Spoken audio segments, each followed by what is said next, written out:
I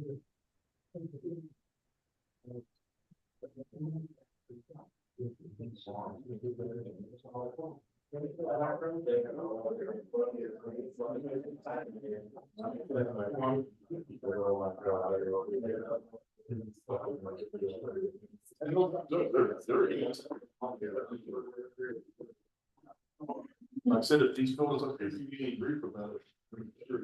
Here's some good. Don't make some phone calls and look into it.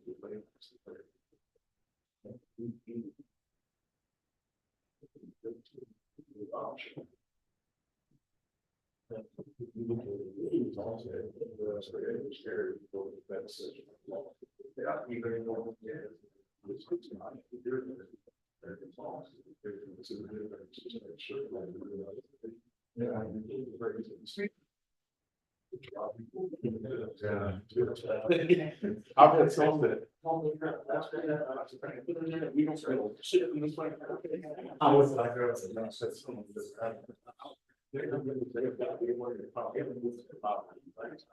Dang. Morning. Morning. Y'all sure y'all got the right memo? So we got the whole congregation today.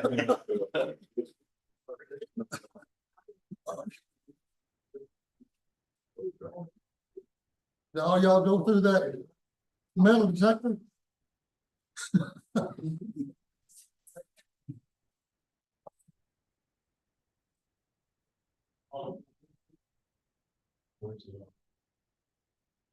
All right, we're fixing to start. I just asked everybody to make sure your cell phones are silent. Yeah. Or turned off.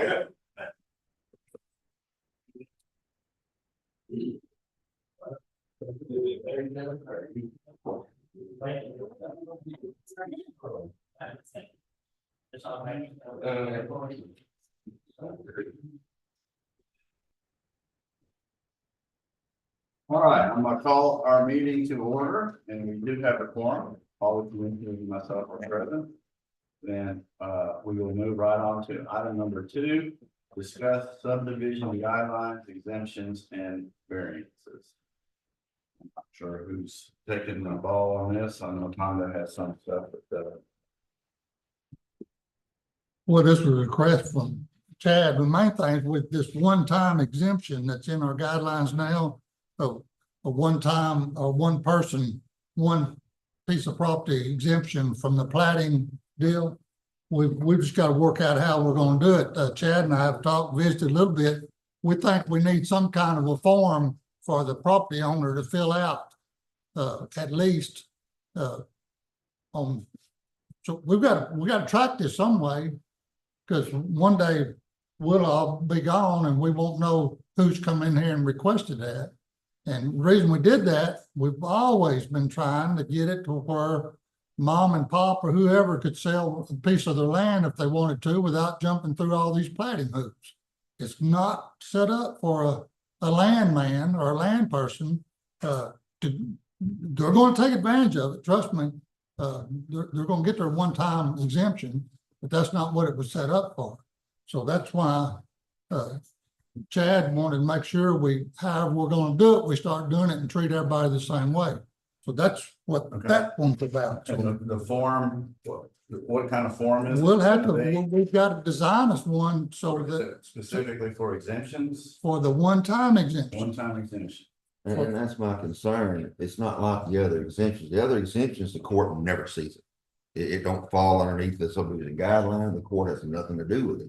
But this exemption, we're actually saying, yes, you can have this exemption.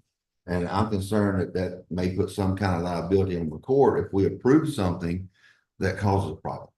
Well, and that's one of the things that I looked at preparing for today. I had talked to Commissioner Pearson and Commissioner Williams about it. And I finally got to the bottom of what the state requirements are. In 2009, Van Zandt County entered into an agreement with TCEQ where we would impose a minimum of 1 acre on all our subdivision plat. That's a signed official agreement with TCEQ. That can be amended. However, it has to be amended within the state guidelines. The state guidelines say that if a piece of property has public water supply, the minimum is a half acre. If a piece of property does not have public water supply, it's going to be a well, the minimum is an acre. And you cannot exempt. You don't have the authority to exempt from that. That is a state law. So I understand there may be some other possibilities for exemptions, but nothing can be below a half acre for public water supply, 1 acre for a well. We can, and it's an easy process if you choose to, we can amend our 2009 agreement with TCEQ and make our minimum subdivision requirements a half acre when there is a public water supply, if that's something y'all are interested in doing. And we talked about it, Commissioner Pearson, Commissioner Williams and I separately. You know, people are moving here. Forney's full, Kaufman County's full, people are coming here. If we tell them they have to have an acre to come here, that's more of our farmland, more of our hayland that's gonna be taken up by people moving here, helping us lose our rural agricultural feel and vibe. So in some respects, maybe going to a half acre when there is a public water supply might be something y'all want to consider. But you cannot exempt from that minimum, half acre on a public water supply, acre on a well requirement. That is state law. Do you know why it was set originally, why they made the agreement in 2009? I know it's conjecture perhaps at this point, but why they set it at 1 acre? Nobody seemed to know that I could, find at TCEQ. It was signed by Judge Coaches when she was the, county judge. She's been in Austin since I worked on this last week, and I haven't had a chance to talk to her to see if she has any recollection. But the process, I've talked to, the TCEQ people. By the way, they are probably the most pleasant and helpful state agency I have ever spoken to in my life. But I've talked to them, and it's an easy process if y'all do want to amend that and go to a minimum half acre. Now, I've been told, Cliff, and trust me, in this position that you've just come into, you can be told a lot of things that are not correct. But I've been told you can pretty well guarantee on-site sewer on an acre of land. If you've got an acre, it's just about a guarantee you can get some kind of on-site sewer on it. Now, I understand you've got a bunch of surveyors here. You can survey out 30 foot wide and 2 miles long and get you an acre of land or whatever it's going to take. And you can't get a sewer system on that. I understand that. But most cases, if it's an acre of land, you can get an on-site sewer on it. So that's one reason that back then, according to Mr. Melton, that they kind of went to it because they didn't have to worry about their on-site sewer. I think you'll look to also the surrounding counties, most everybody around is going up to 1 acre, and some of them even larger to try to slow development down. I think was also a reason back then. I don't know in this particular case, but if you look at most of the other counties, that was also a deal. And then little extra on his deal is the 1 acre, there's a lot of extra stuff that wasn't mentioned there. Floodplains, there's a lot of other things that you talk to the TCEQ people. If you have 1 acre and 3/4 of it is floodplain, it's not gonna happen. Right. So there are other considerations that you have to take into. Yeah, that's not to say every 1 acre or every half acre, if you lowered it, is gonna be approved, but that is the state minimum that you cannot give an exception to. But when you look at setback lines in your housing and where you put a well, and how far the septic has to be away from the well, all that factors into that 1 acre. You know, and then you, a lot of these small water entities, they don't have the infrastructure for the growth that we're having. So they can't provide you water like some of them can right now. They're behind. You understand what I'm saying? But we're not here today to discuss the 1 acre stuff, which is all good, but we've got to get us some type of guidelines on this one-time exemption. And what we're concerned about is, like Chad said, is if we grant this, and somebody sells something and there's no utilities there, are they gonna try to come back on the county and say, hey, y'all let them do this, y'all gave them an exemption, and now I've bought this piece of property and I can't get utilities out here. I don't know, you two lawyers are gonna have to help us on this. Yes, and there is an exemption in state law from plating when it is family, within the third degree of consanguinity. That's correct. However, it still has to be at least an acre or a half acre. It just doesn't have to be formally platted to you. Yes, all those exemptions are there, and then what, if you're selling it to your neighbor, you don't have to plat it, you can sell it straight to your neighbor, and it doesn't come to us. If you're selling it to your family, it doesn't have to come to us. County on all this? No, it's already there. Selling to your neighbor does have to come to you. Unless it's in, I'm talking about state law. Selling to family does not have to be platted. Grandma has 20 acres and she wants to give 4 kids 5 acres each. That doesn't have to be platted. But selling to a neighbor does have to come to y'all unless it's gonna be resurveyed into that piece of property. Track on family. That's the 4 track on family, right? Right, yeah, that's the 4 tracks on family, Yeah. but they still have to be a minimum of an acre. And I think there's a timeline on when the family can sell it. The family members it's got a, 2 years. I don't know how in the world all that could be policed.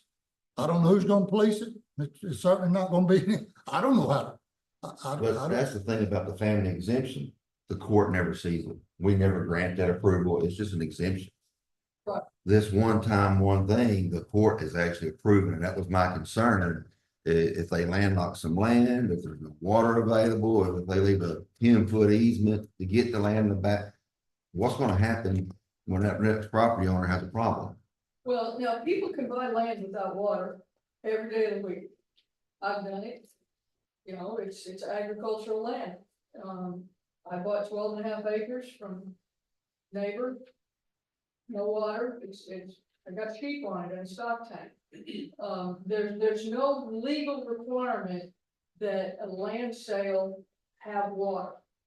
The only requirement is the subdivision requirements. If it's gonna be a subdivision, then there has to be, because that's residential, then there has to be water, either well or public, some type of public water supply. And that's where my concern comes in. We're granting them an exemption from the subdivision that would have required they provided that. And someone's now bought that. And if they can't get water, what are they gonna do? Are we liable at? Are we liable? But that's my concerns. No, you're not liable, because it's a private contract between 2 people. That's right. Because they might be buying it for some purpose other than residential, who knows? And it's not our business to stick our nose in everybody else's Stick your nose business. in. And that goes directly to what we're gonna talk about next, but, yeah. On the one exemption, issue, one concern that I have with that is if, I have a tract of 20 acres and, I want to sell you, 2 acres. And I come to the court and get a one-off exemption. And then, I convey the property to a judge so that judge can come to the court and survey off, 2 more acres for, person number 2. There's ways around this. So, and let's say that it's not nefarious, but I do a one-off, exemption, and then I sell my residue to somebody else. They can then go to the commissioner's court and get a one-off exemption, for their, if they have 12 acres left of their 20. They can get a one-off exemption themselves, and it can continue to go down in one-off exemptions all the way down till it meets the minimum, and there's really not anything to. No, I believe it says one person, one parcel. So when you ask for this one parcel to be exempt to sell it to the judge, that parcel you can't give an exemption on that parcel anymore. Then the next buyer for valuable consideration says, I've been treated fairly. Because there's not any place in disclosures to say, have you already accepted that one lot, one exemption, you know, to make it so that you could get us, sell that one little piece of property. Mhm. The exemption is based on the property, not on the owner. Both, no, it's based on both. It says if I remember it right, it says one owner, one piece of property, Well, one time. and again, this is going back to the Texas government code, correct? Or the property code? The local government code, and so we could look to the local government code and see if there are any legislative notes regarding that particular issue. Yes, sir. I don't know, this is another grasping at the straw to try to let somebody that's not a developer sell a piece of property and not have to jump through all the plating hoops. I'm not opposed to it. I like the idea we have that ability. It's just, I want to make sure we don't create liability for the county when we do it.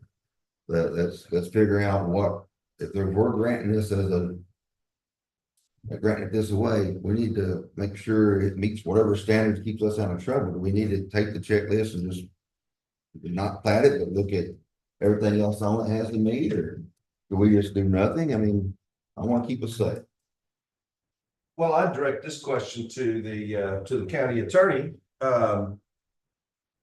Who's going back and policing these kind of things? So let's say that somebody has 80 acres and they put together a site plan and they, put their lots out there and they meet all the requirements. And there's a road down the middle of this thing, called A Avenue, and they never build A Avenue.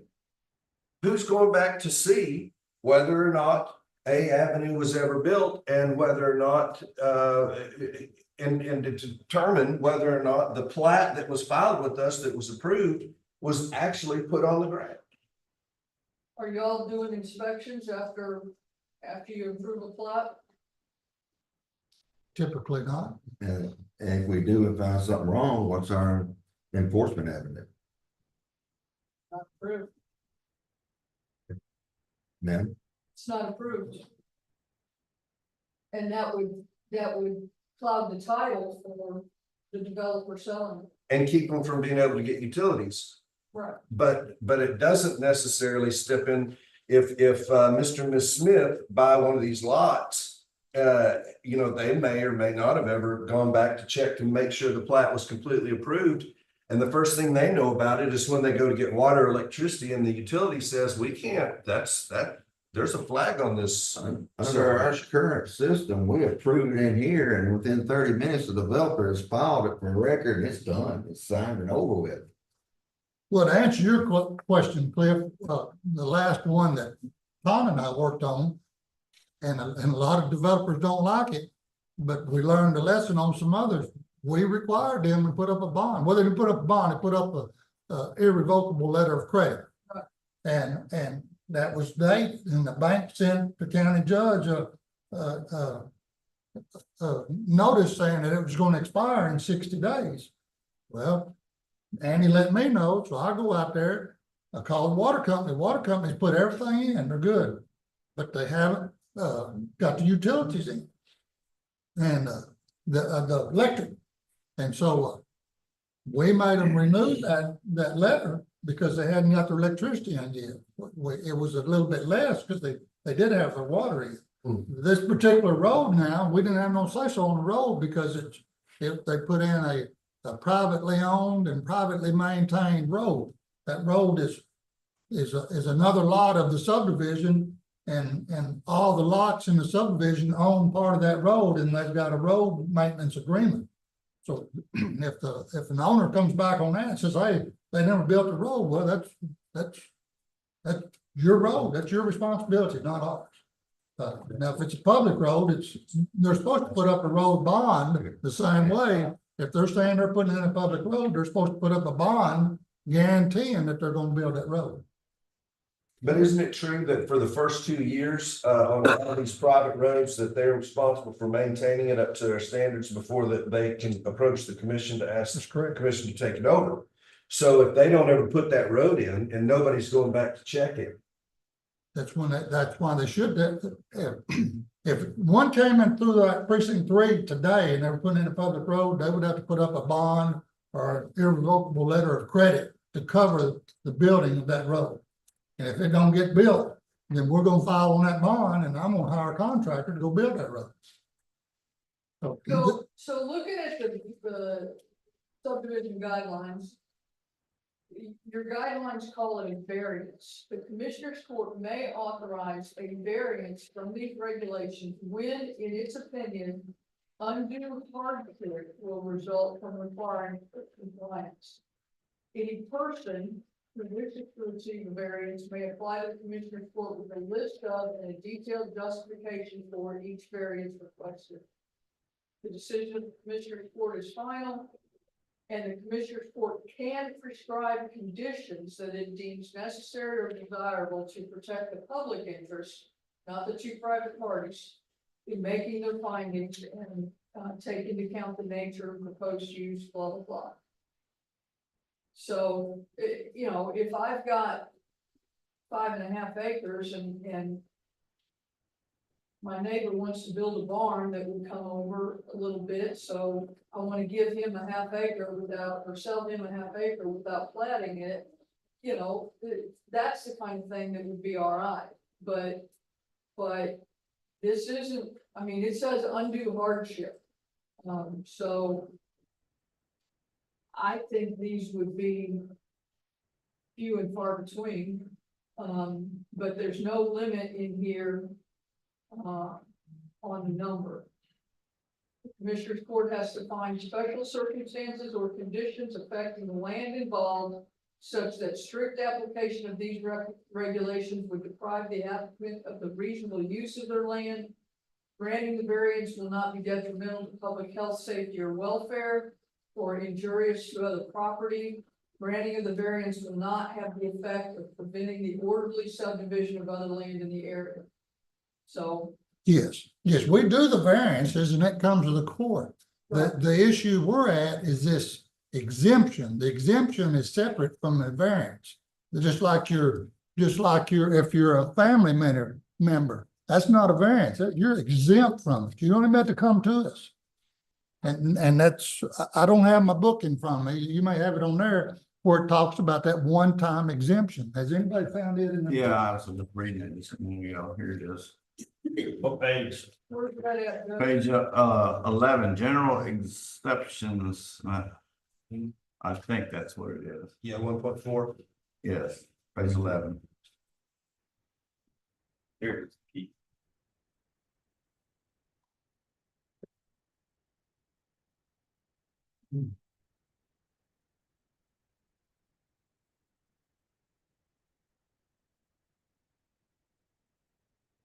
Page 11. Well, that's in our book here. It's how it was broken down depending on what the Oh, Printing what's the parameters. subset? 1.4. one. Are you using your the current the past version of the guidelines? June 2020. June, it should say on the bottom, June 26, approved June 26.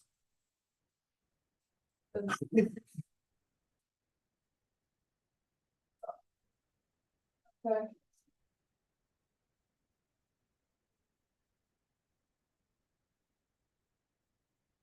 You can go to the website, pull it up, the current version if you need to. While you're looking up, my question is, how do these get recorded so that landowners and the court knows about it? Okay, it's 1.5 and it's very vague. That's the problem. Commissioner's Court may consider a one-time, and there's not one parcel, it's one-time, one-person division of land containing 10 acres or less with a waiver approved by Commissioner's Court. And that's a one-time exemption. So I mean, it may have been a mistake putting it in there. That's what we're here to discuss about, because when you're exempt from it, you're gone. You don't. Right, so if I have 20 acres and I want to sell half of it, I wouldn't have to plat it. The way this reads, it just opens trouble to me, because everybody in the world is going to be coming in here asking for it. and they're all gonna have different reasons. And that don't work, because you've gotta treat everybody the same. Yeah, so the question is. I'm guessing as to why this was put in here, but the question is then, if I have a parcel. And I want to sell just one tract out of it. That is less than 10 acres, because 10 acres or more is exempt. So it's less than 10 acres, and I want to just sell a tract. Do you all want it platted? That's the question. That's, and everybody's gonna be asking for, it. And it does, you're exactly right, Cliff. You can exempt it to this guy, and then that guy can come ask you to exempt it, and here you go, it just keeps on going. I've got 20 acres, I sell 10 to one person, I ask you for a one-time exemption from platting. The next year, that guy comes in and says, well, I want to sell 5. I'm asking you for a one-time exemption, and the next year, somebody that bought the 5 comes in. and says, Got to. What about The the guy? thing is, I think we're kind of just jumping all over here. The deal is, you mentioned something about you need to set up some sort of system. If you want to That's have right. some sort of letter or something, you want to get a survey done so you can look at it, so you can see, does this already have road frontage, is it not a road frontage, all that stuff. But you've already opened Pandora's box. I'm getting 3+ calls a week. It's already spread through the residential, the real estate agents. It's already out there. Everybody keeps calling me, asking me about it. I'm like, hey, this is brand new. I don't even know, call me. So you open Pandora's box. That's right. So trying to put it back in the box is when you're really gonna upset everybody. So now it's either come up with a system that is workable, or go back and amend guidelines and take it out. I mean, I was at the meeting when Mr. Bass was talking to you all about this, and I think there was some confusion as to what he was suggesting. That we thought, I think at the time, it was gonna be some sort of variance, and this blanket exemption. You have been granted a lot of power. I was trying to figure out how to harness that power. But so there's no more misunderstandings.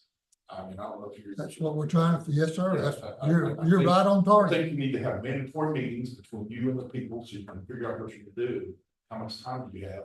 And then you do need to come up with some sort of form for them to ask you, here's what I'm wanting, here's what I'm intending, and everything else. Now, as far as keeping track of it, what I'm suggesting to the title company people is there is no index that I've ever seen for your minutes. You know, if a road was abandoned 50 years ago, you had to know what year it was done, and then go through there and read day by day on all those minutes. So what I've suggested is any one of these things that takes place, that they attach it to the warranty deeds, so that it goes into the grantor grantee index. And this property was granted the plating exemption on this date. That way it will be in public record. It can be every attorney, title company, everybody else can find it. Yes, sir, I agree. But I think it's just a matter, you may need to have some of these workshops and come up with a workable form and a workable progress to make certain that you were advised on what the client wants to do, and then work it out. And that was the whole reason that we came up with the tier system 6 years ago, whatever. I wanted to have a tier 2 so that grandma and grandpa would be able to do very low cost, very low oversight, and do this. And somehow or another, we kind of lost the focus of what we were doing way back. That's what we were trying to do then, Dennis, and every developer is taking advantage of it. Yeah, so, I mean, like I said, I think it's not a bad idea. I like having the ability, like you said, grandma being able to sell off a little piece and get her some money. But at the same time, you have to figure out how to make something that's workable. And this is so vague, it's gonna be hard. Well, and I think, Keith, you're right, we need a form and a process. And I think it's probably a good idea to have it in here, and I did this back when the requirements, wouldn't have applied. I bought a house from a man who owned an L-shaped piece of property that had road frontage on both roads. I bought a house in 12 acres. I decided 12 acres, 2 years later, I decided 12 acres wasn't enough. I wanted the next 9 acres. So then his property is straight and my property is straight. So I bought 9 acres from him. It was a landlocked piece of land with no water. But my house up here has water, has road frontage, all of that. I bought it from him and put it in here. It's still in 2 separate deeds, but because I bought it at 2 separate times. I think you, and now, if I'd done that now, I would have had to get a one-time exemption from it. So I think you need that, because we're an agricultural county, people are gonna buy small tracts to add and all of that, so I think you need it. But I think you need a process, I think you need a definite form and process, and you come to the court and explain what you're gonna do with it. Well, that's why I asked for this workshop, so we can get something in place so it's the same standard for everybody that comes through requesting this exemption. I think there were a couple more comments that folks had raised their hand. Yeah, if we got away from the tier 2 system, No, sir. so we cut up the 4 tracks in the tier 2 system. Is that right? Do I have to get a variance off each one of those? In other words, do we have to approach the court if we cut mom and pop up the 4 tracks on the tier 2 system? Because now it's almost like we're having to do subdivisions on that tier 2 system, name the subdivision name and all that. And then the county engineer gets involved. And. Yeah, you still gotta do all that, even if it's tier 2. Okay, I've been having a lot of complaints because once the county engineer marks it up, he charges. Once we do the corrections and he goes back in front of me, he charges, and the people are starting to say they're getting too much money in it. Well, I don't know, we give them credit for as much as the fees are here. They've gotta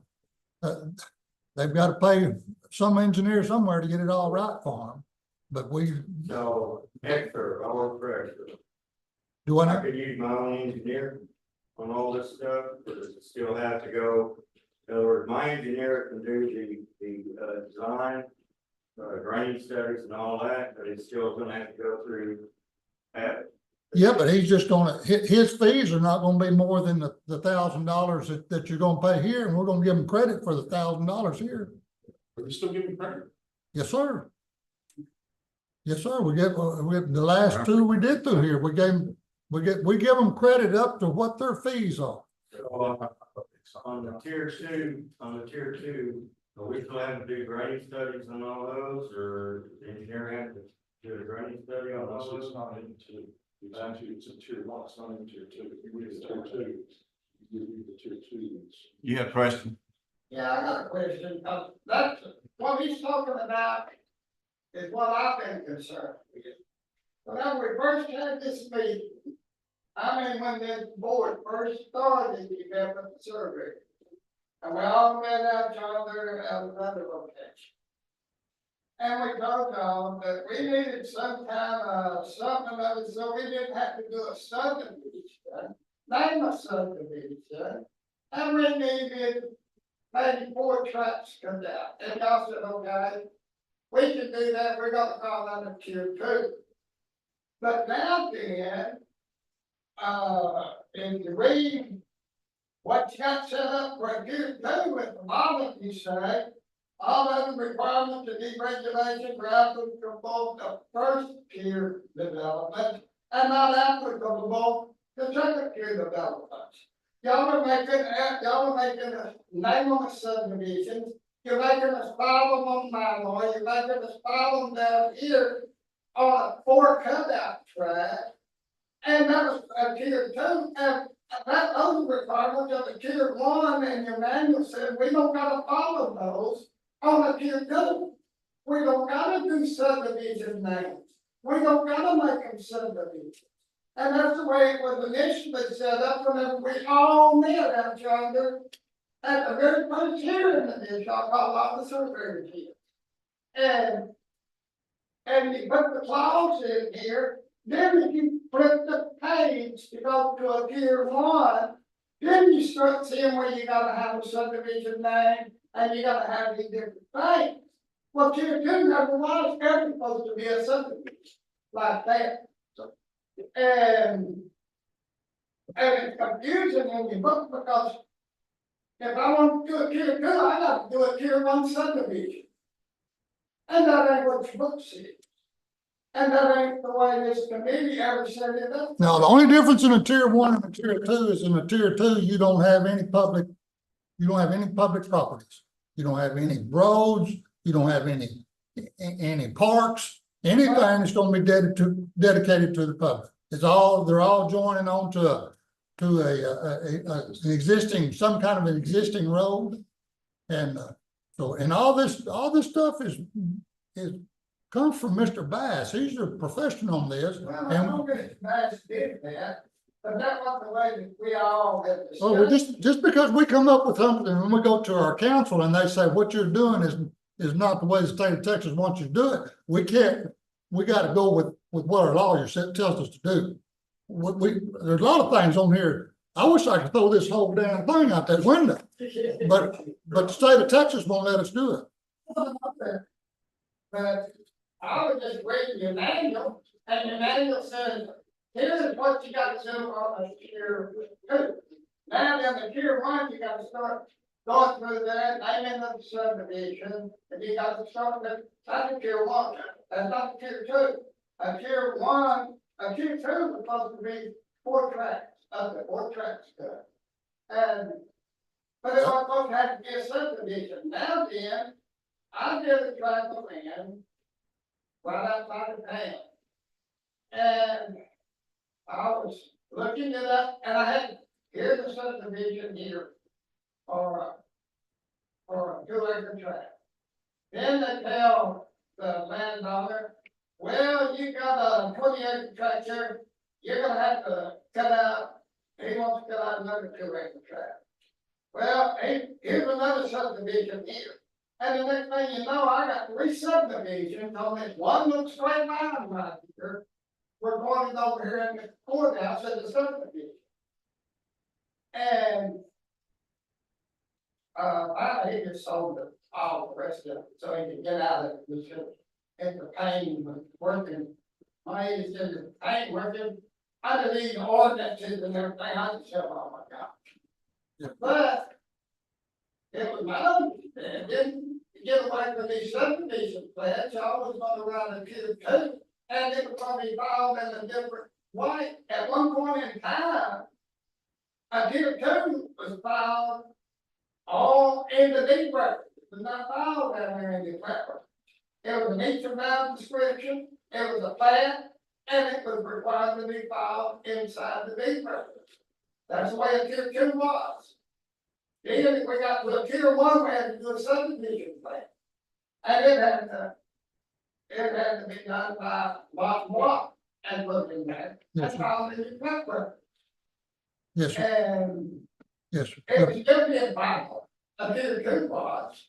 But it could be leaps and bounds on a plat filed inside the deed record. That's because they all do stuff like Mr. Williams talking about. They go out there and make them 4 lots. Hey, this is a tier one. Then they turn each one of them 4 lots, they divide them into 4 lots. And it's all because of the bad players, guys. Y'all know that. This is all because of the people that don't want to do things right.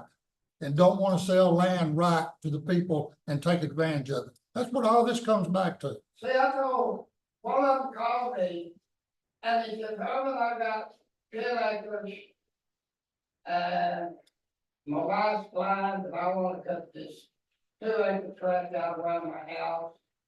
And he said, can I do that? And I said, the only way we can do this is, we're gonna have to come over here and meet with y'all in your meeting here, because me and you talked about this the last time we did this, me and you done talked about this in one of these hearings, it's on that paper for me, where we talked about this very stuff.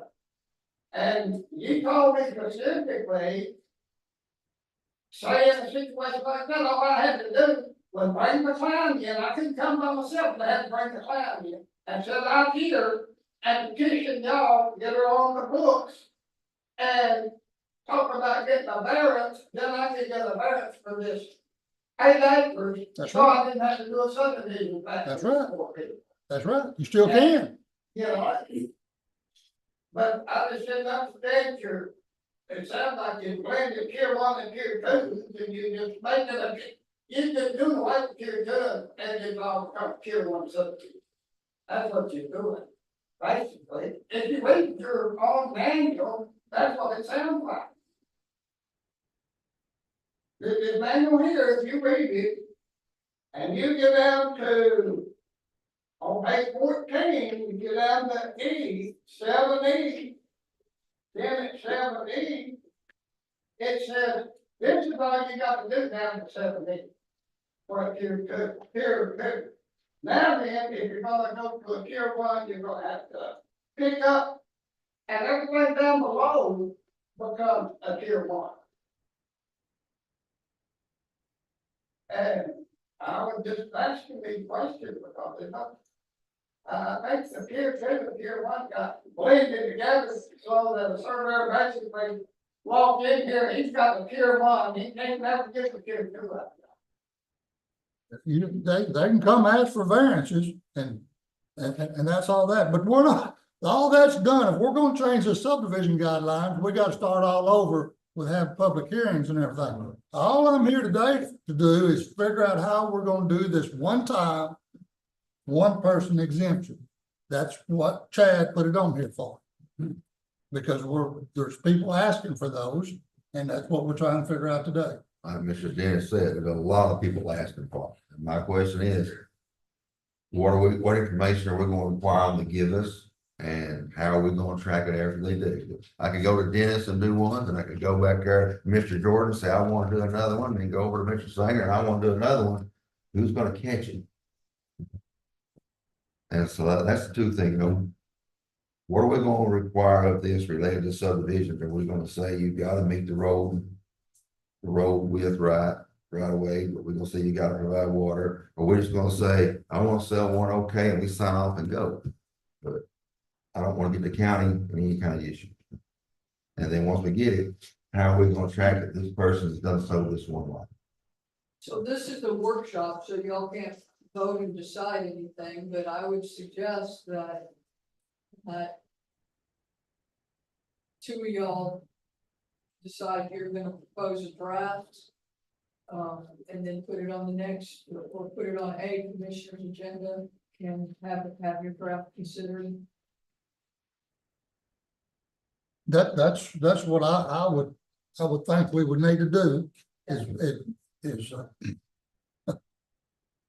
unfortunately, you got two of them on here, they ain't gonna be here in 3 or 4 months. So they don't leave many. And, Which is all about a reason to start working it now before you get all new people in.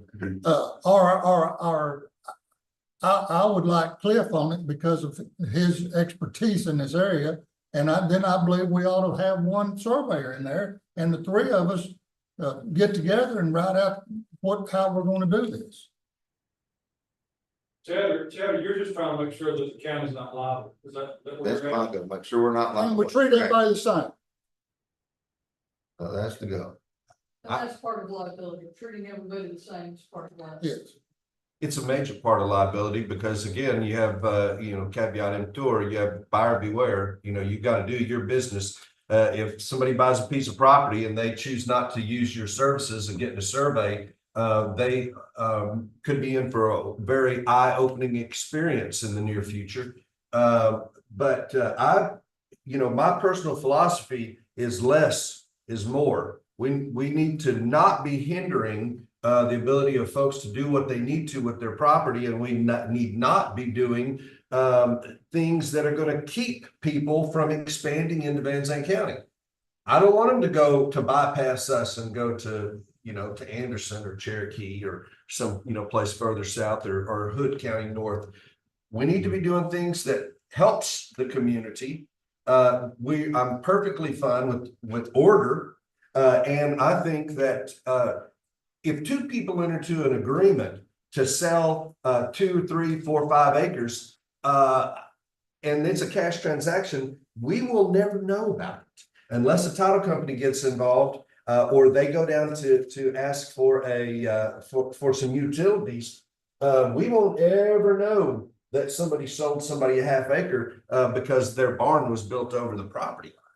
So we also have to understand, in my opinion, we have to understand what our limitations are. and try to determine what our focus is with these subdivision rules, so that we're not making rules just so that folks will have something, you know, hoops to jump over.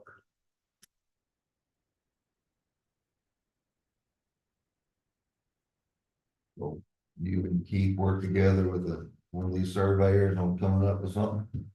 Happy to do it. Appreciate it, gentlemen. All right. With keys and survey. Dennis, you wanna help us? Sure. You got time? I'll make time.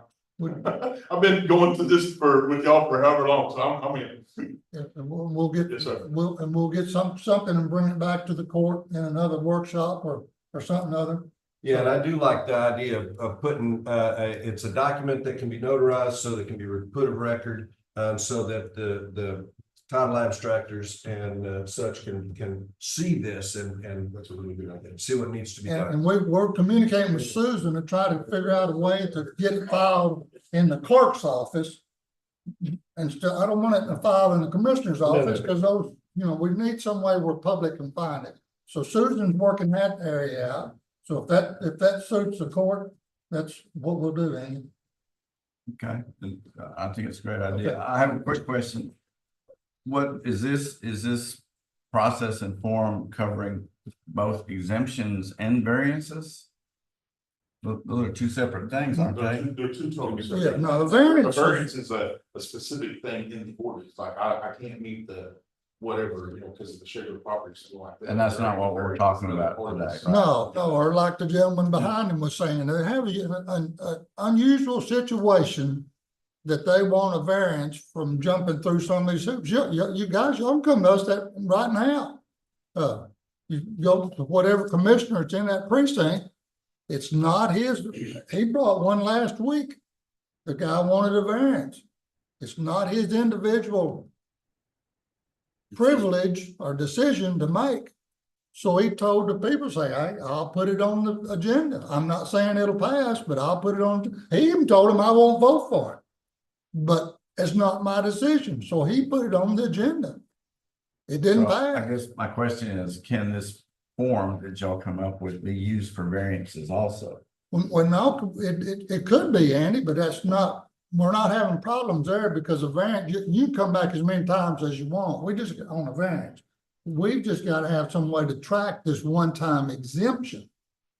Because you only get it one time. It could be, Judge, I mean, there could be a checkbox at the top where you're asking for an exemption or a variance, and if it's an exemption, it's one time, if it's a variance, it's not, Yeah, if we get the variance, it's gonna be, if we grant the variance, it's gonna be surveyed and platted and whatever and filed and it's done because we gave that deal. This one-time exemption, you gotta be able to track it somewhere or another. These exemptions can have domino effects. And actually, a variance is tied directly to a subdivision. It's gonna be tied to that plat and it's gonna be a unique thing for it. It's not just an exemption. But Mr. Herman, I do agree that we need to clarify what tier 1 and tier 2 are, and I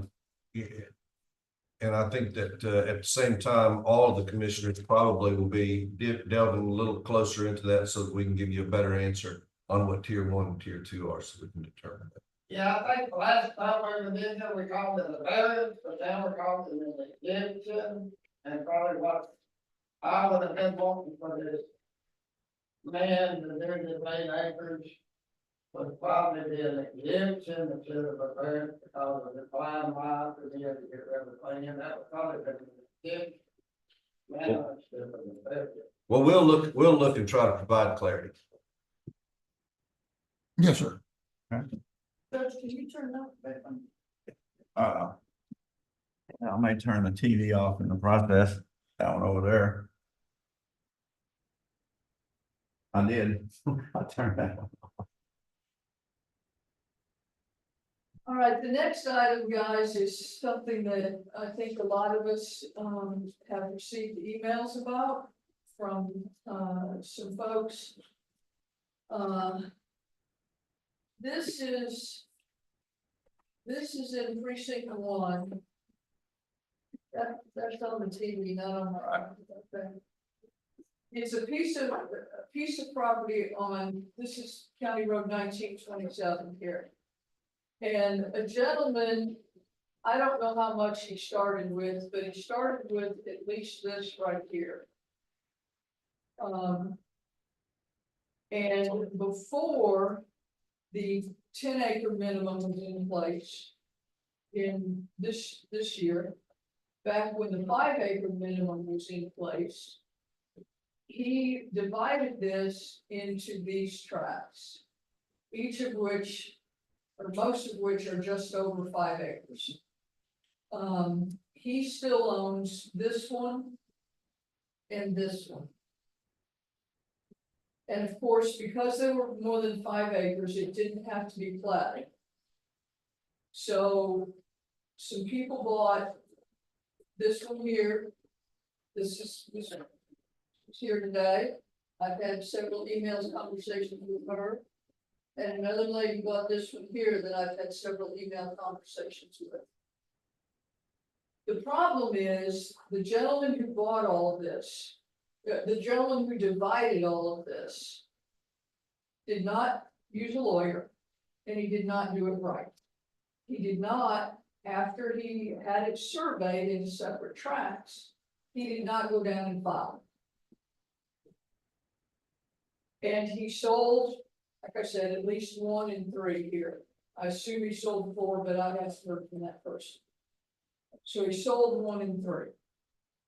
In the interim, before he files the separate deeds, the new subdivision guidelines pass that up the minimum to 10 acres.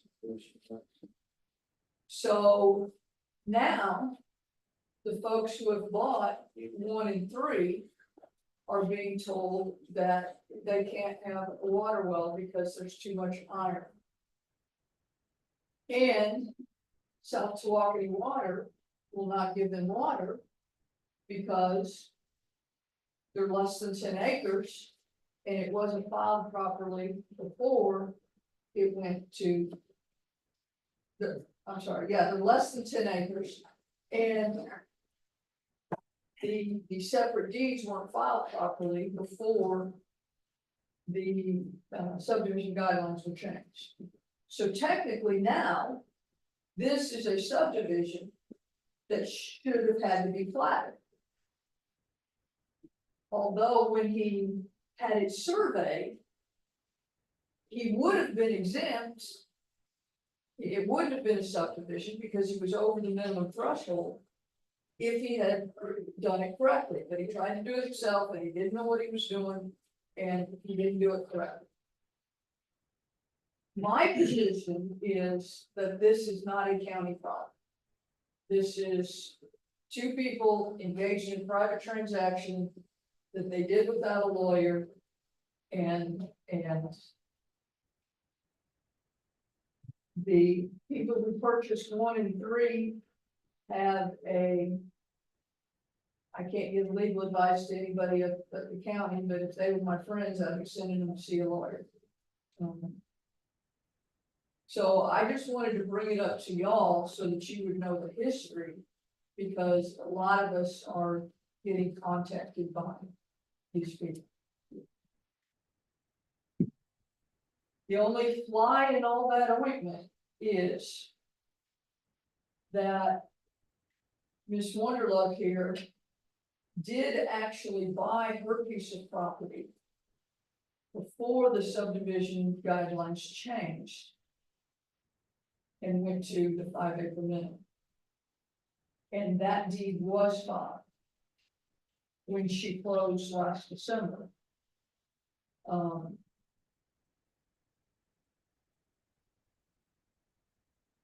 So, and technically that would be a grandfathered situation in the If current. he applied for an exemption or variance, She doesn't need one. So The only thing- right,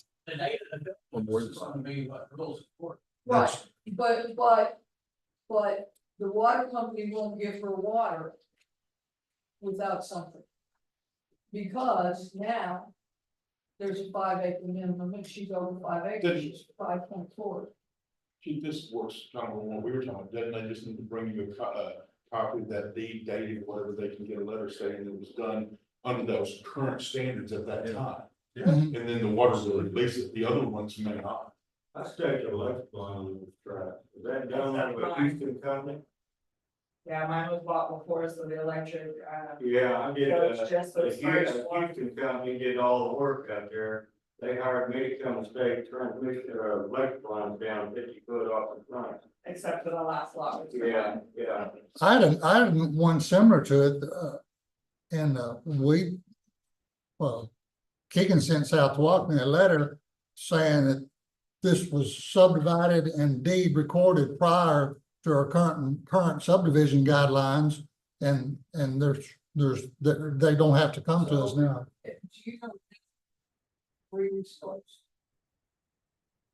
I wanna say it was in May, I have to give it a shout. So then the problem becomes, if one is okay, and three is okay, because they were done before. And those deeds were done before.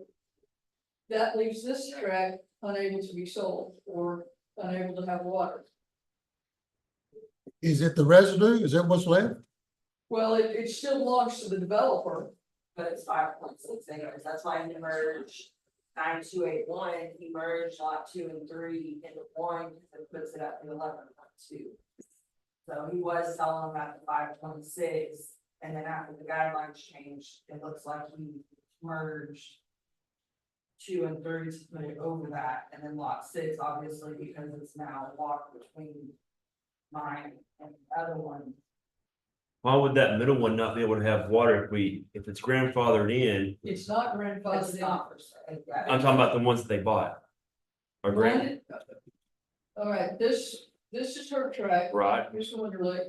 She should be able, Walking should be able to give her water since it was done prior to these. Right, And you'd already have that line going to that one section, so you'd have the water right there.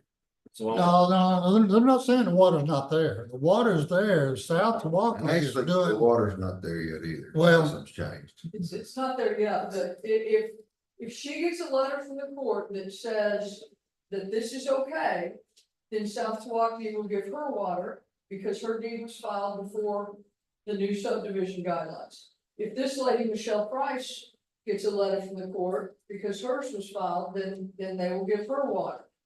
That leaves this with no, that's still owned by the developer with no water.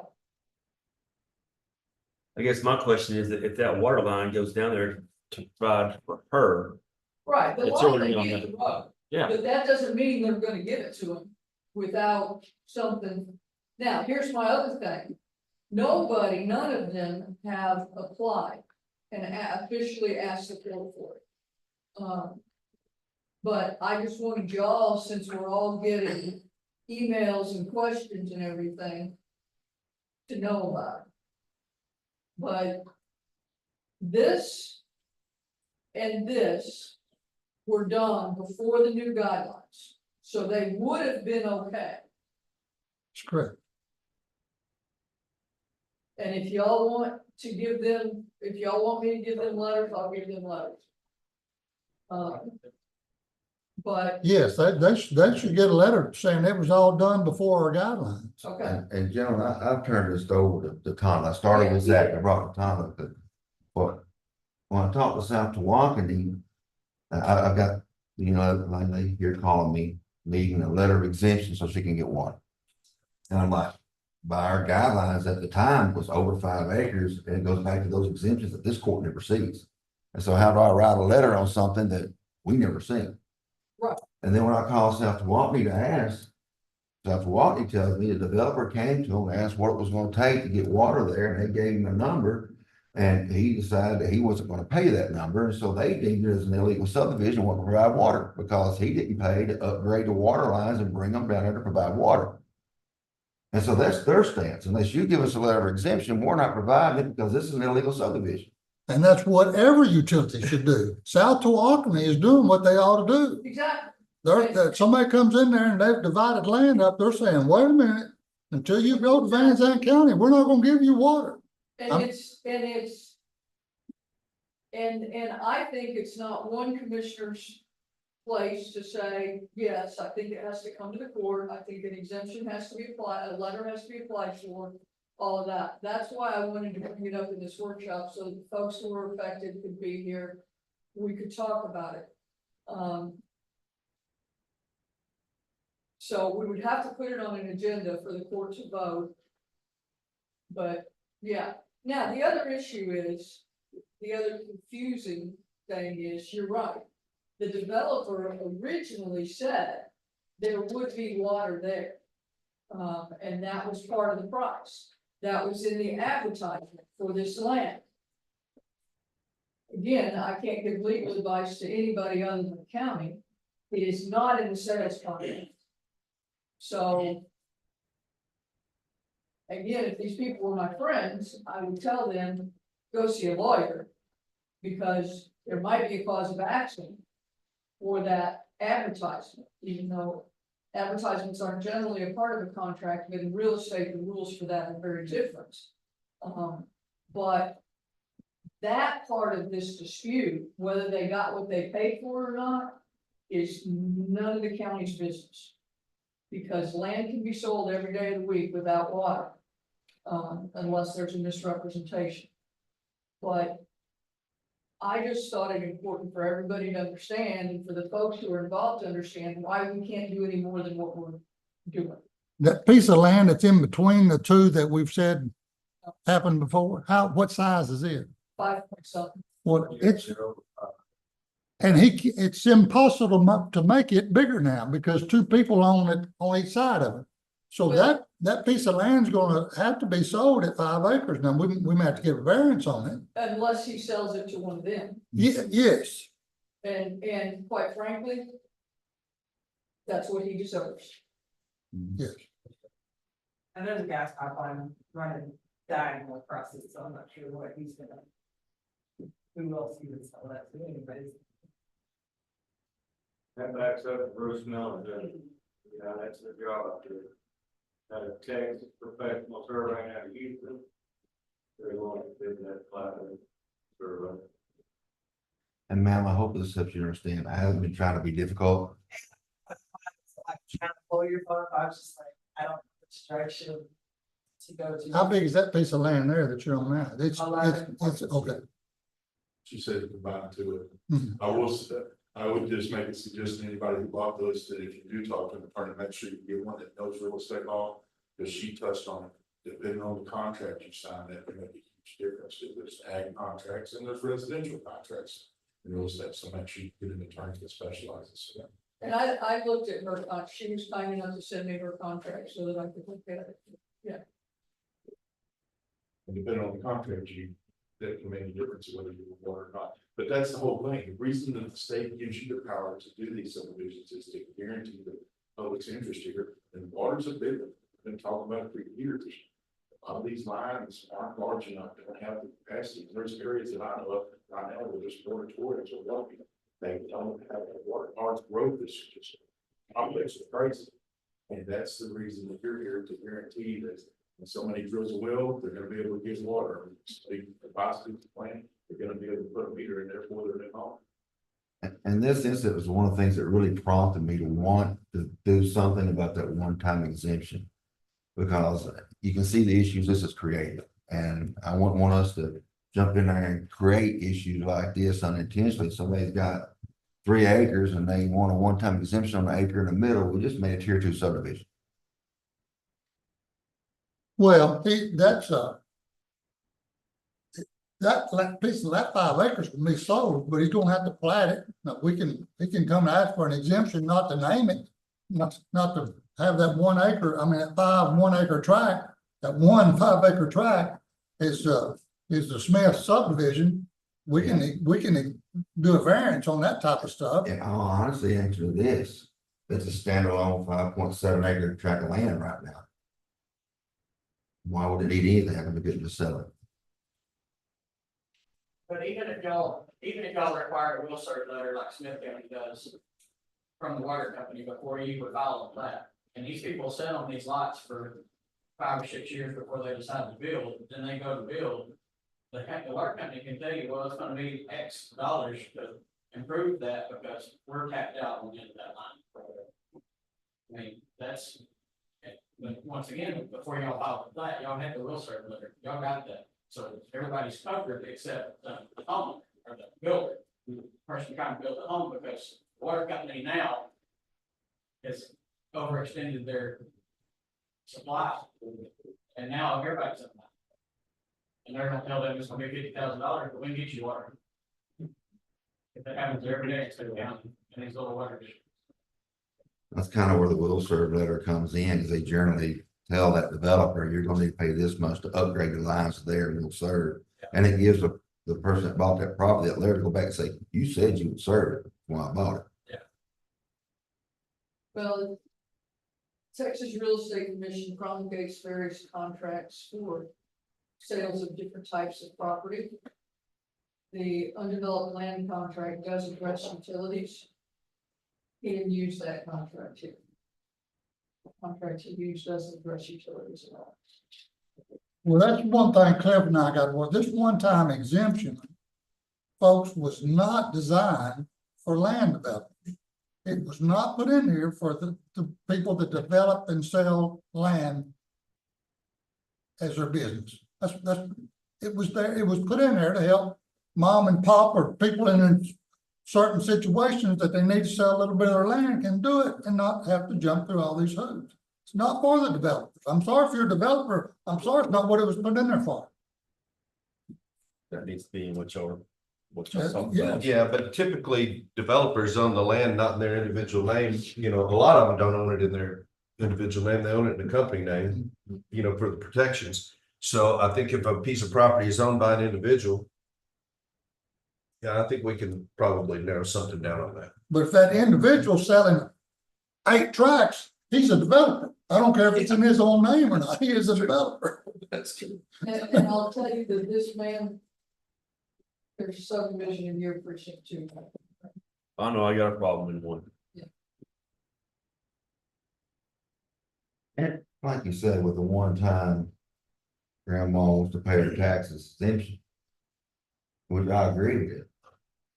You're not selling large tract for agriculture. You're selling less than 10 acres, or you wouldn't be in here asking for the exemption. So most likely it's being sold for residential anyway. So part of the process and form is we need to define what the purpose of an exemption is. And it's not designed for land developers, or however we word it. Is that correct? That's So correct. So that gives the commissioners court guidance when we go to That's correct. look at it. We know what the Yeah. purpose is of an exemption.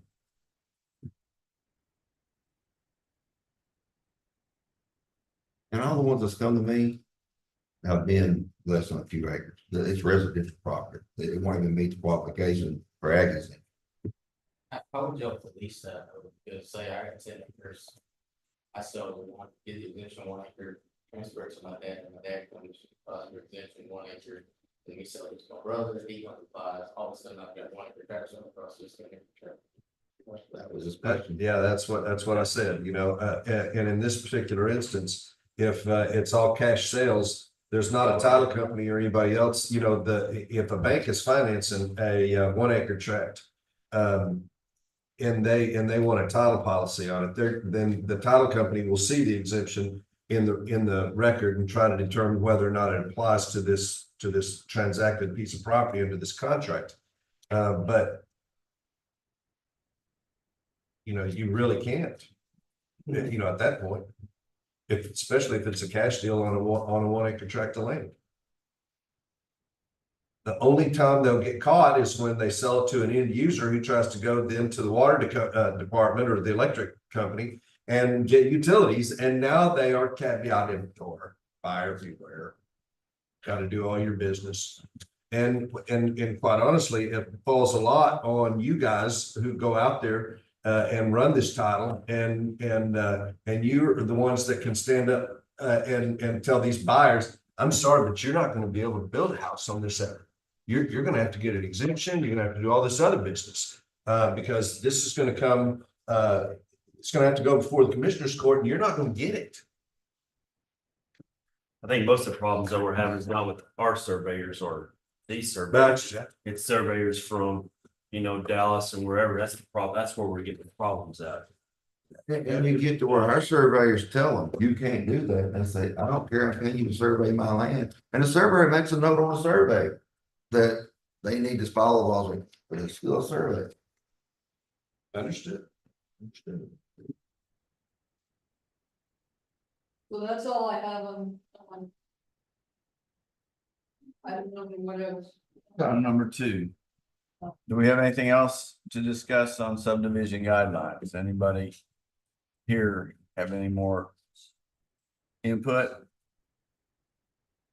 If not, then we will conclude with that, with the objective that Commissioner Williams and Commissioner Pearson and a surveyor will get together to come up with the process, the definition, the process, and the form on how to deal with exemptions.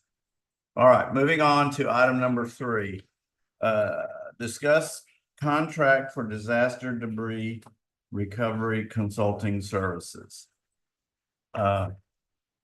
We went out, let me preface this by saying, I followed what Kaufman County did in their debris removal process. This is picking up the trees that have been cut up after the storm, but are left on the roadside right of ways.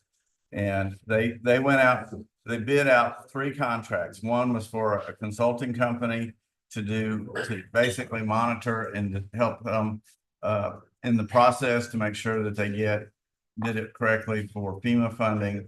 Then they put out a bid for a company to actually pick up the debris that's on the side of the road and according to the FEMA and TDM standards.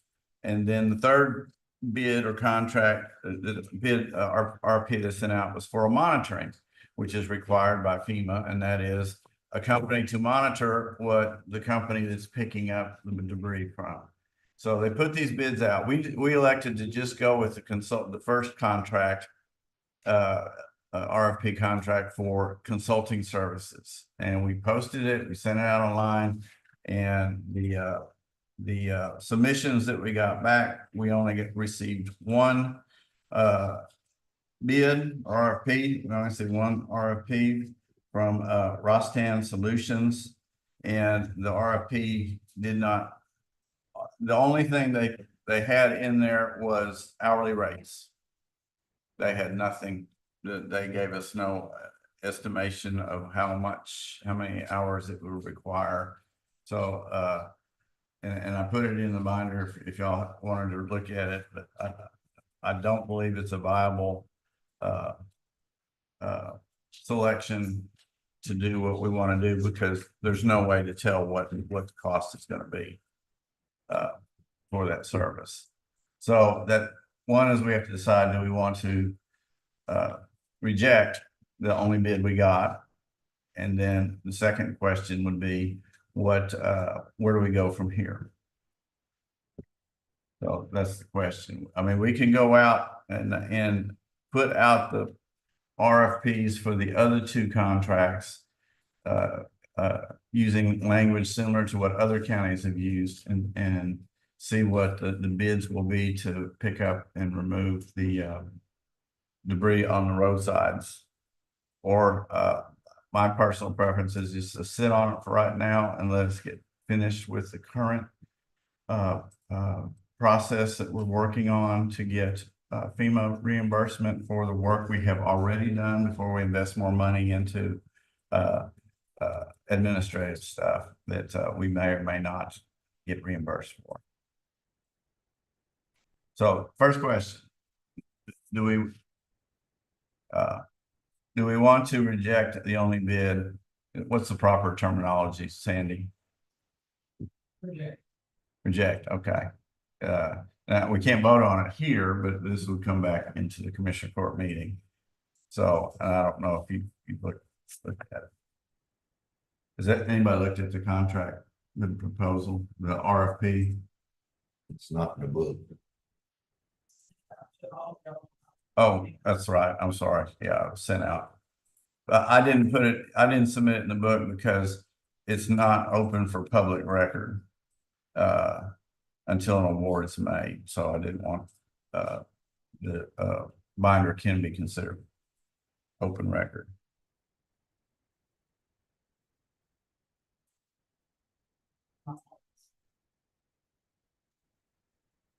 Well, I don't necessarily have a problem rejecting that deal, but as far as sitting on this stuff, well, I mean, our clock's ticking on all this famous stuff, especially on this debris out there. With whatever we do, if we're gonna get FEMA help, we gotta move. But if we're gonna get it, it's not, your window's gonna close and you're not gonna get any help. When does it close? November 17th. When? November 17th. You have to have a decision made by November 17th? It's supposed to be completed by November 17th. So we're supposed to have it all picked up by November 17th. Correct. We only have 6 months from the date of the disaster declaration. We can file an extension through TDM. I don't know how long they would grant an extension, but that is an option. I just need to know what it wants me to do. But it's gonna be real hard to ask for an extension come November you say 16th? 17th. I mean, real hard to ask for an extension on that when we hadn't done anything. Well, we have done the RFPs. So go ahead and do the RFPs for the renewable and stuff like that. I think that would pass by them. Where they probably would grant an extension, but I don't know that. But we just need to do something, What kind of extension would they grant? just in time extension. For how long? Just have to apply for it and see what they would be going to bring. I think we're gonna do, we're gonna have to apply for it. We can't get it done by then. Well, no, the work won't be done by then, but we can show them that we can't just, and I'm sorry, Andy, I don't want to make you sound bad, but we can't just sit on it and wait because then we're gonna be to November 17th and we hadn't gone out for those other requests and they're gonna say, well, why, you haven't done nothing so far, you haven't even gone out for proposals, why do you want an extension? So. How would they bid? How would that company bid? Any other way? They don't know how long it's gonna take them, how many hours it will take. You understand what I'm saying? Like, Yeah, they're just telling right. you it's gonna cost an hour, but they don't really have anything they can bid on it. Is that right? I mean. I don't know, because I don't know what they do. Is it not possible for, if they're in this business, is it not possible for them to, take a subsection or a precinct or two and take a look at the damage and then give you an estimate? I've seen that before. That's gonna, I can get that done in a half hour. Okay, well, anything that we do, But we know how much. So it seems like they should be What would be done, that's all law, right, Ms. Vicky? Yes, we do have an okay, they replied or responded to the RFP as it was written. And so, if we wanted them to do something specific like that, we would have to do a new RFP. So they're only, the RFP that we did was only for Correct. consulting. And the idea behind it, right, the consultant would then go forward with the RFPs for the debris removal and the monitor, making sure everything got complied with FEMA requirements. Get our money back. I think we're going to have to go out keep moving forward on getting the cost of removing the debris. Even if we have to consult it ourselves to make sure it's done. We got to move forward on what it's going to cost us to get rid of this debris. All right. FEMA would like to review those RFPs before we put those out.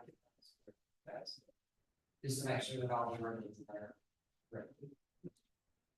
So this, But I agree with using what other counties have done. That's all we could do is use their RFPs. Well, just so you're aware of what we're doing. If we go out, put the RFP out for debris removal, we have to meet the FEMA requirements in that RFP. That requirement is that the debris site where they take the debris has to be set up specific to the FEMA requirements, which means it has to have water, electricity, 24-hour security, a tower, and for each site that we do.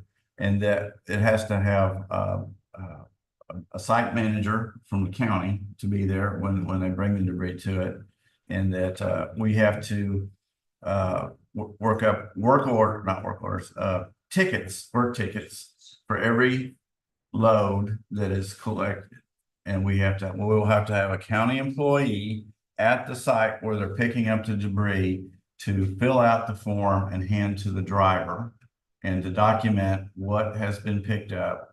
Then we have to have a county employee at the debris site where they go to dump it to do the same documentation that this is what was in the truck before they dump it out.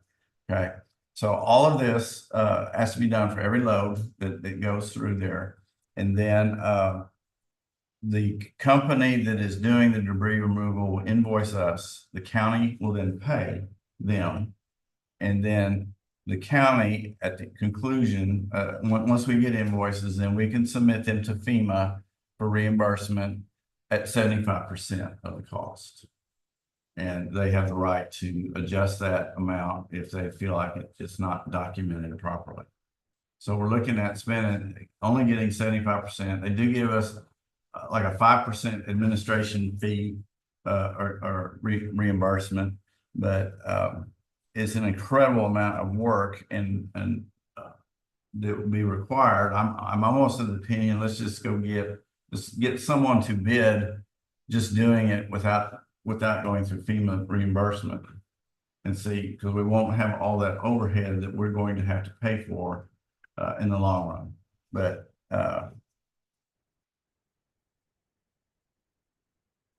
I will move forward, or Sandy and I will move forward. I was under the impression that the debris monitoring contract would be the ones that would do those bills and levies and stuff on the sites. It wouldn't have to necessarily be.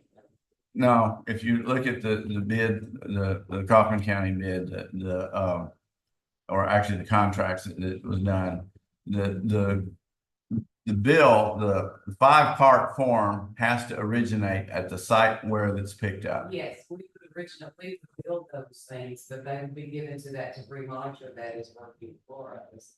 And they would actually be doing those on sites, but I could be wrong, I'm not a contract person, so. No, we need to have, yes, the monitoring company probably may take the place of the county employee doing it. The debris, another contract, but again, the monitoring company, we are paying 100% of what their cost is, and we only get 75% back in reimbursement if they allow the full amount. So, yeah, we could actually do the monitoring ourselves. I believe I heard her say that, or I saw that somewhere, that we could do the monitoring, may not have to do that second contract. So we'll move forward with an RFP for the debris removal and see what we get.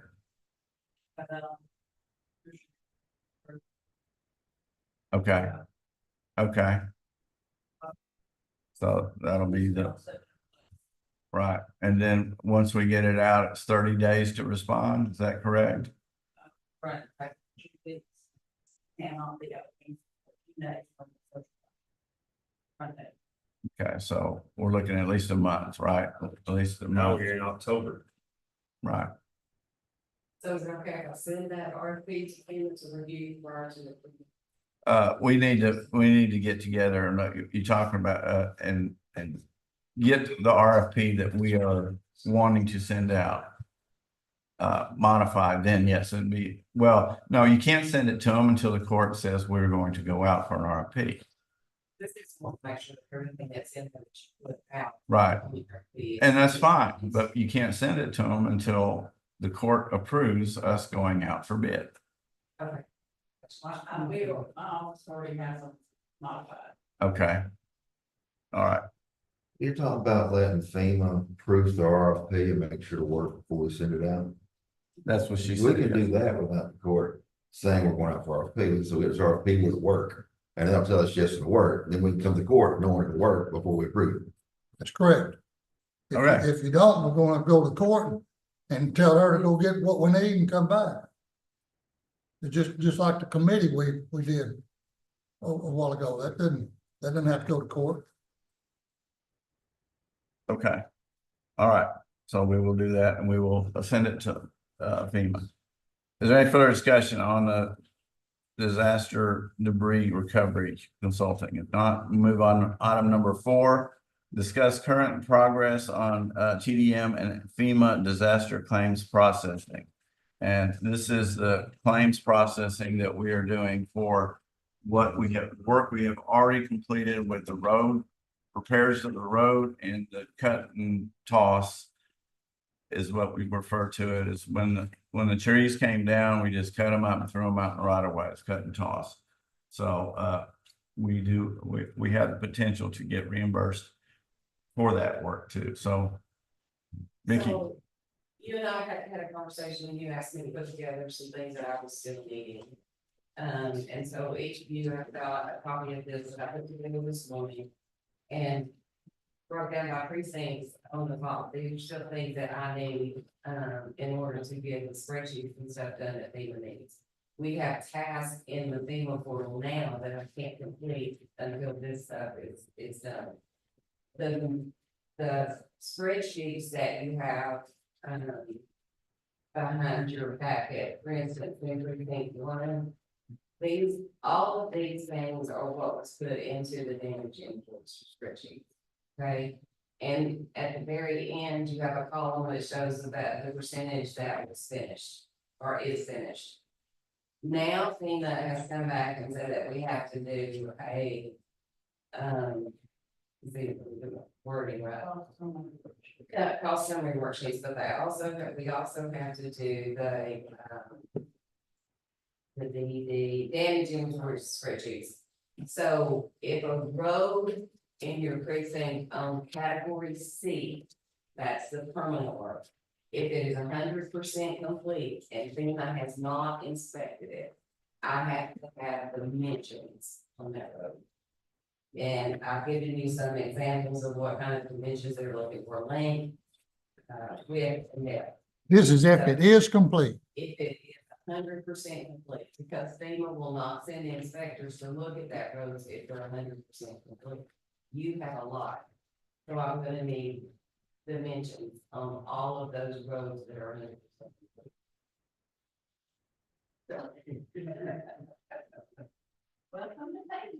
Yes, it's got constantly changing. So we are now working on, with first spreadsheet, first data input was for TDM.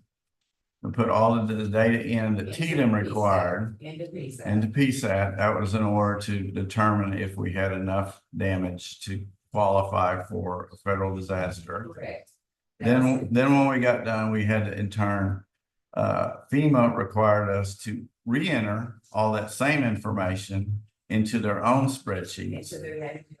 Right, which included much more information than we had before, but that we were required to do at TDM. And so now they're asking us to put the same information again into a third spreadsheet related to completed roads. So we have the fall summary worksheets that I'm working on now, which that's all for CAT-B work. And those cost summary spreadsheets has got, you have to do the labor, you have to do the equipment, you have to do the supplies, and you have to figure, as we went through this week, the bridge rates. You have to put each employee in there, and you have to put their amount paid in there. And once it goes into that spreadsheet, it populates. That has to be done for all CAT-B work and all CAT-C work. So that's 2. Then That was labor and what goes in the spreadsheet? Cost, labor, and is that material? labor, equipment, and material. Okay, And those have to be broke out by equipment. Those have to be broke out by equipment. So if you use the bulldozer, you use whatever you use.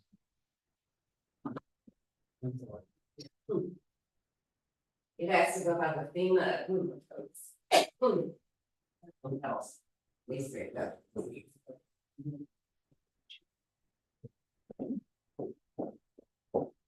You need water?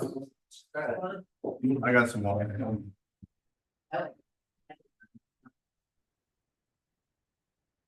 So each employee has to go in there. And these spreadsheets are huge, and we have to go by days, so however many hours they worked on the 24th of May. And however many hours they worked during the whole transfer that we have worked with.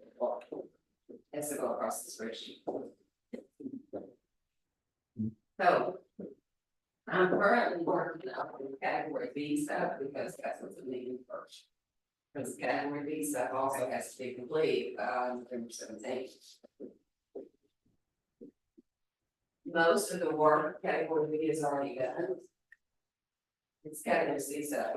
Then we will have to do the same master spreadsheet for category C, but we have no time for category C. We also still have to do the damage, culvert damage quantity spreadsheet, so any road that was, even though it's already in these other two.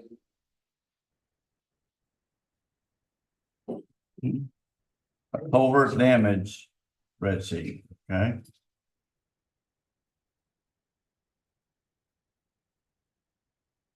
I'm sorry about it. And I have all of these. And then the roads that were damaged that didn't have culverts on them, it's called the damage, road damage quantity spreadsheets. They're just tedious and they're time consuming.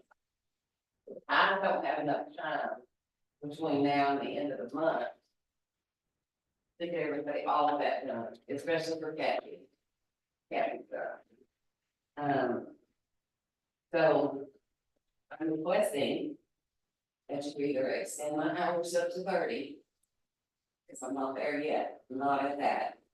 And I need somebody here, one of your people dedicated to do 4 hours a day. Do nothing but FEMA. Because right now they're doing all kinds of other stuff as well. And so am I have another job. But I am able to spend at least 4 hours, but I don't ever get that, get this back. So that's kind of where we are. Thank you.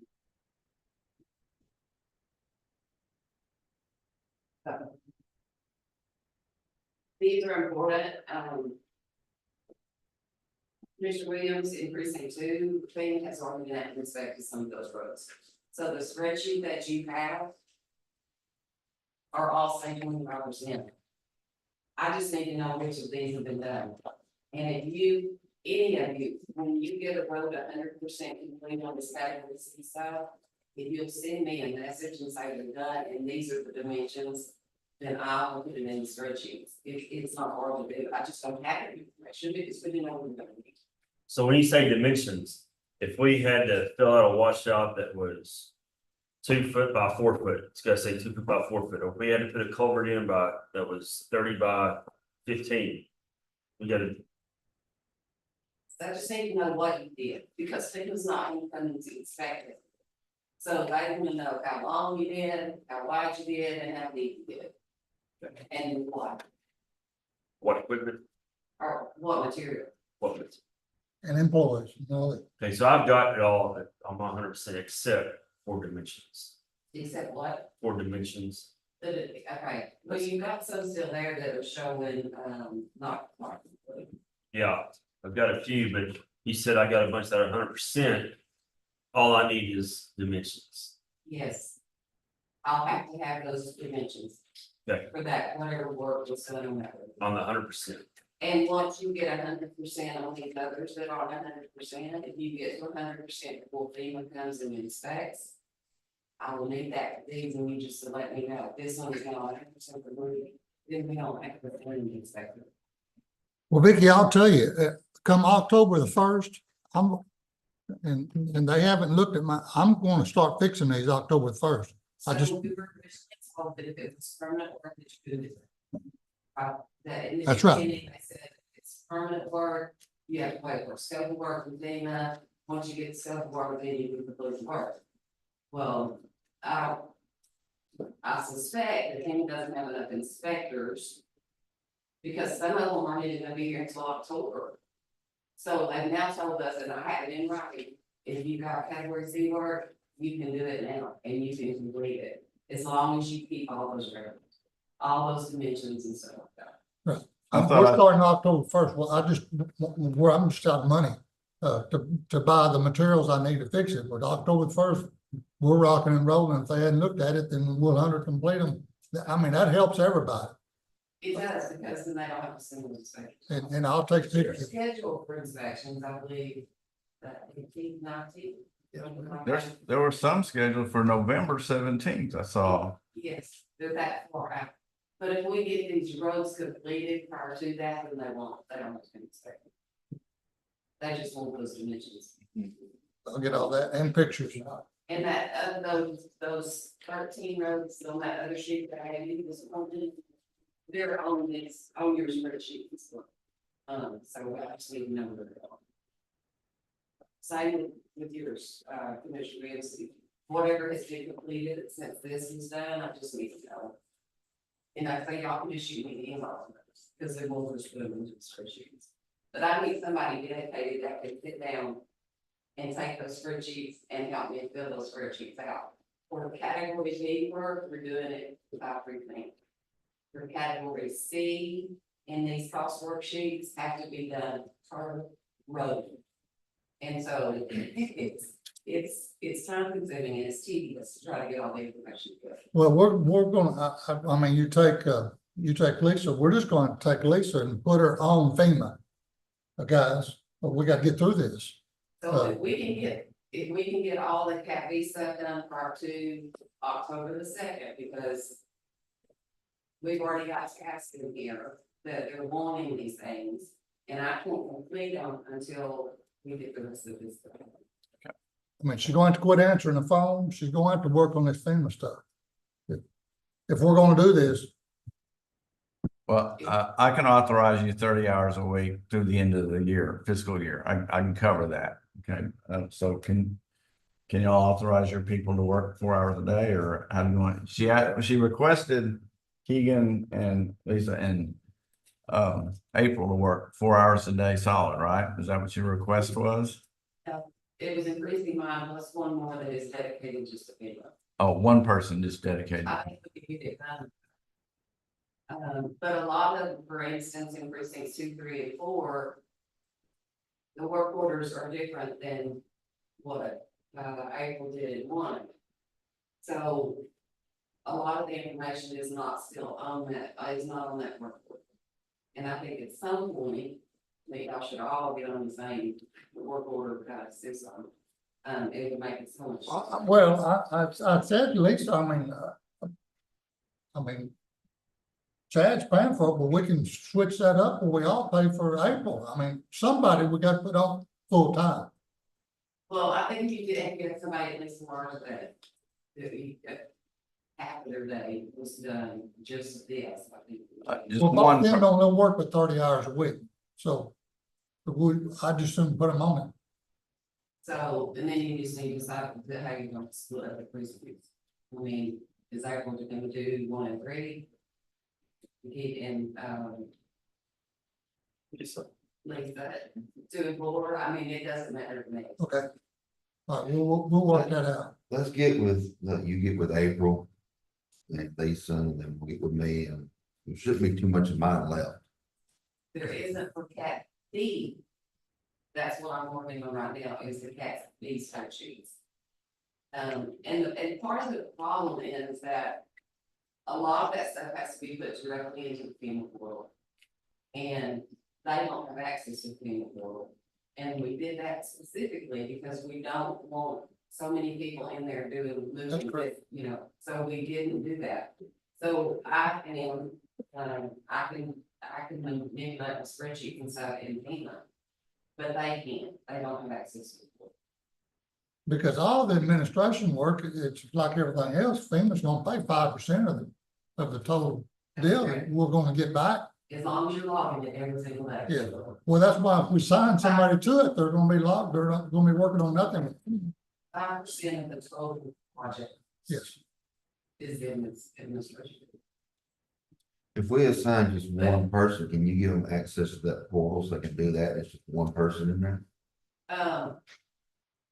We could, But most of these spreadsheets like this are not on the portal.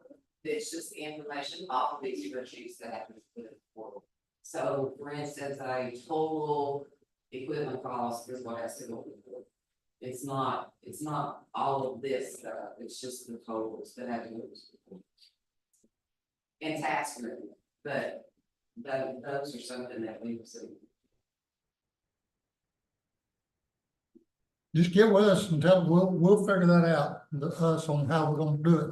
Well, and I know they're busy and I realize that, but some of these things that are here.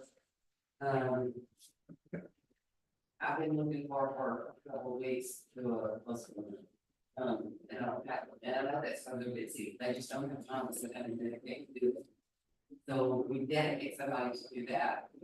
Then some of these things that I'm still laying right here, we can maybe. We'll get you somebody dedicated. Thank you so much. That's a lot. Okay. Anything else on the FEMA? All right, moving on to item number 5, discuss and update the Texas Historical Commission Courthouse Restoration Grant Process. They had their webinar for the people that have received grants, and I have received a grant manual that specifies the requirements for the whole process, and I put that up on in the binder. I put the original grant that we submitted, and I put the grant manual that came up. Now, the last instruction that I received from this commissioner court was I wanted to go out for bids with the existing 95% plans, and the Texas Historical Commission specifically states that the project architect must provide the revised 100% contract documents to THC. Then the THC reviews the final construction documents and issues a notice to proceed with bidding.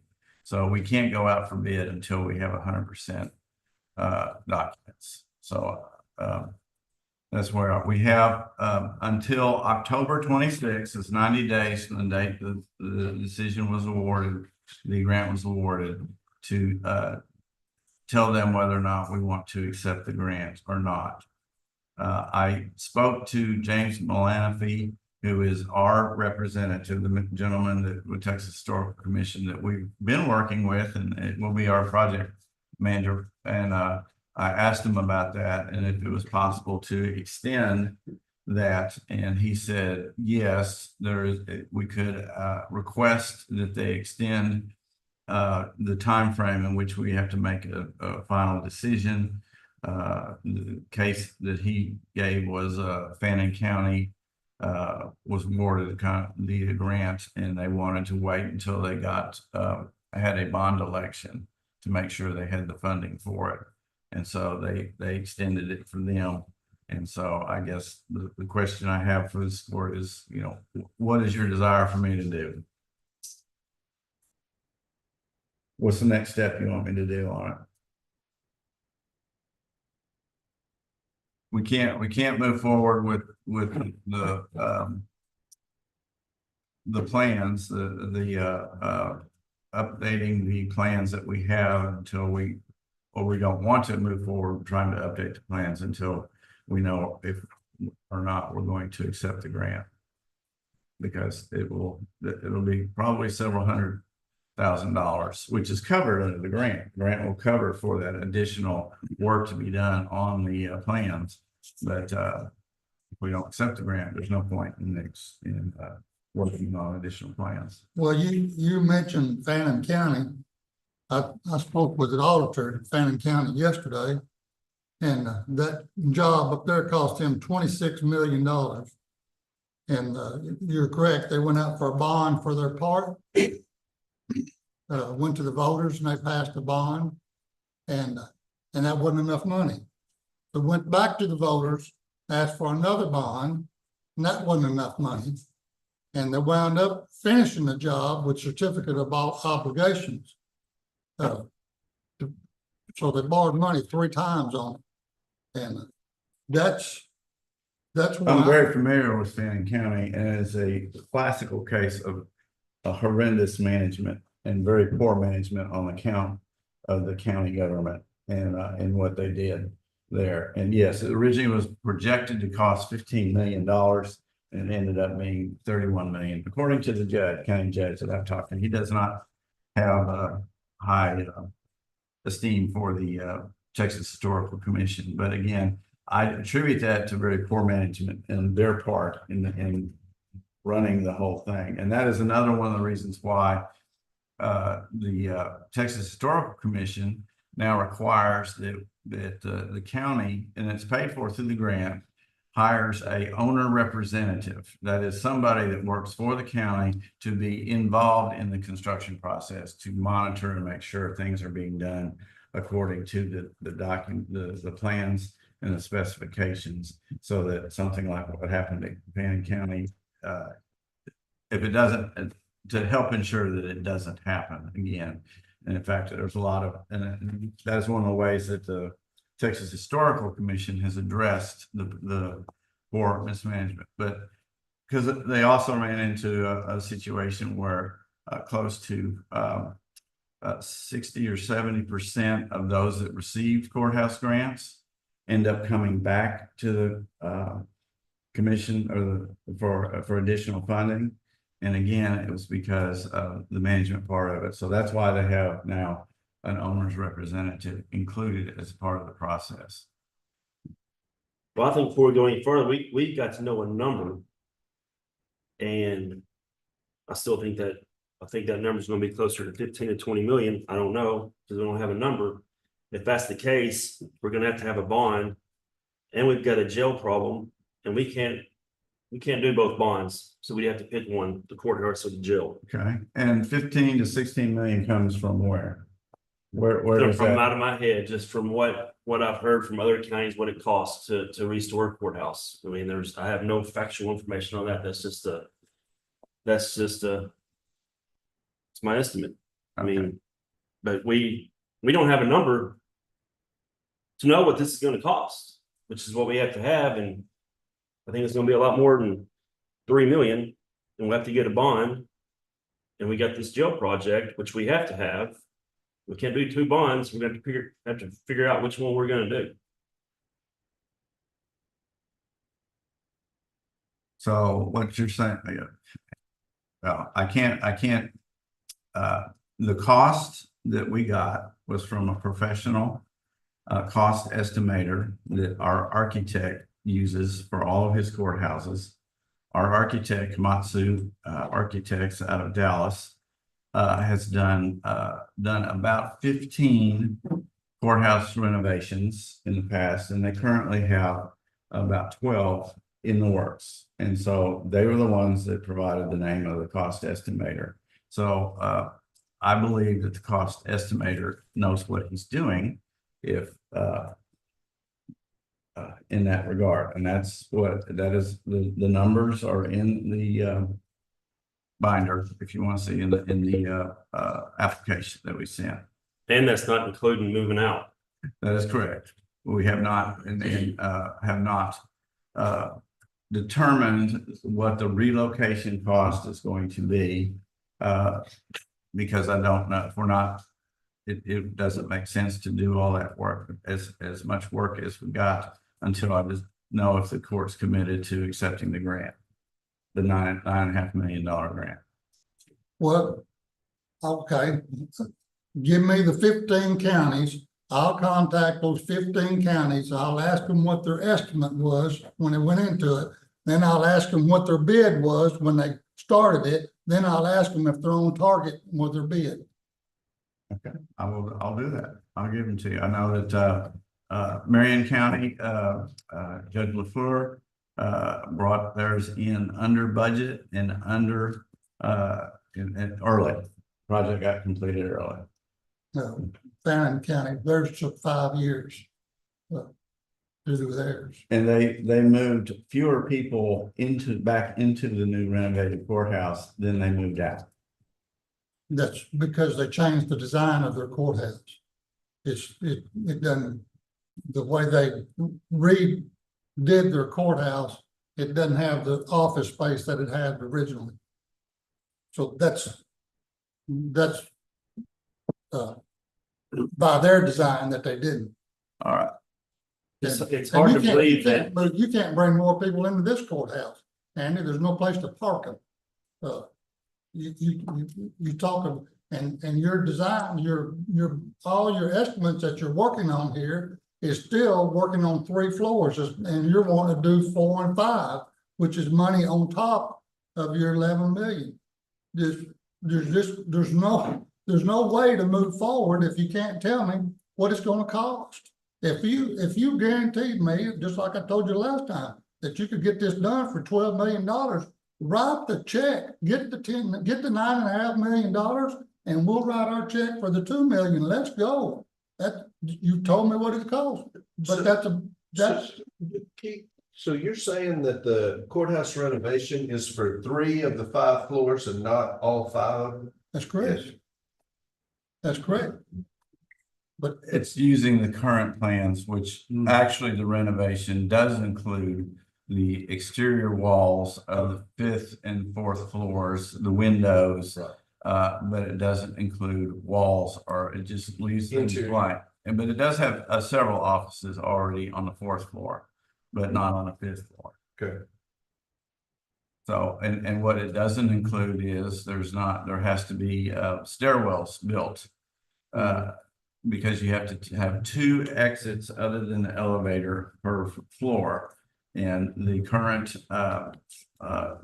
stairs on the 5th floor go straight to the 3rd floor. There is no stair. It doesn't stop at the 4th floor. That's one of the engineering changes that has to be made, which is not going to be hard to do. And then there has to be another set of stairs. So you got on him a while ago for saying, where do you come up with them numbers? Where do you come up with that's not gonna be hard to do? Because it stops. I mean, the That's stairwell. that's Andy Reese's opinion. That's not an engineer's opinion. That doesn't make any sense. And until you get an engineer and an architect out here to tell us what that stairway is gonna cost, you're telling me something that's just your guesstimate.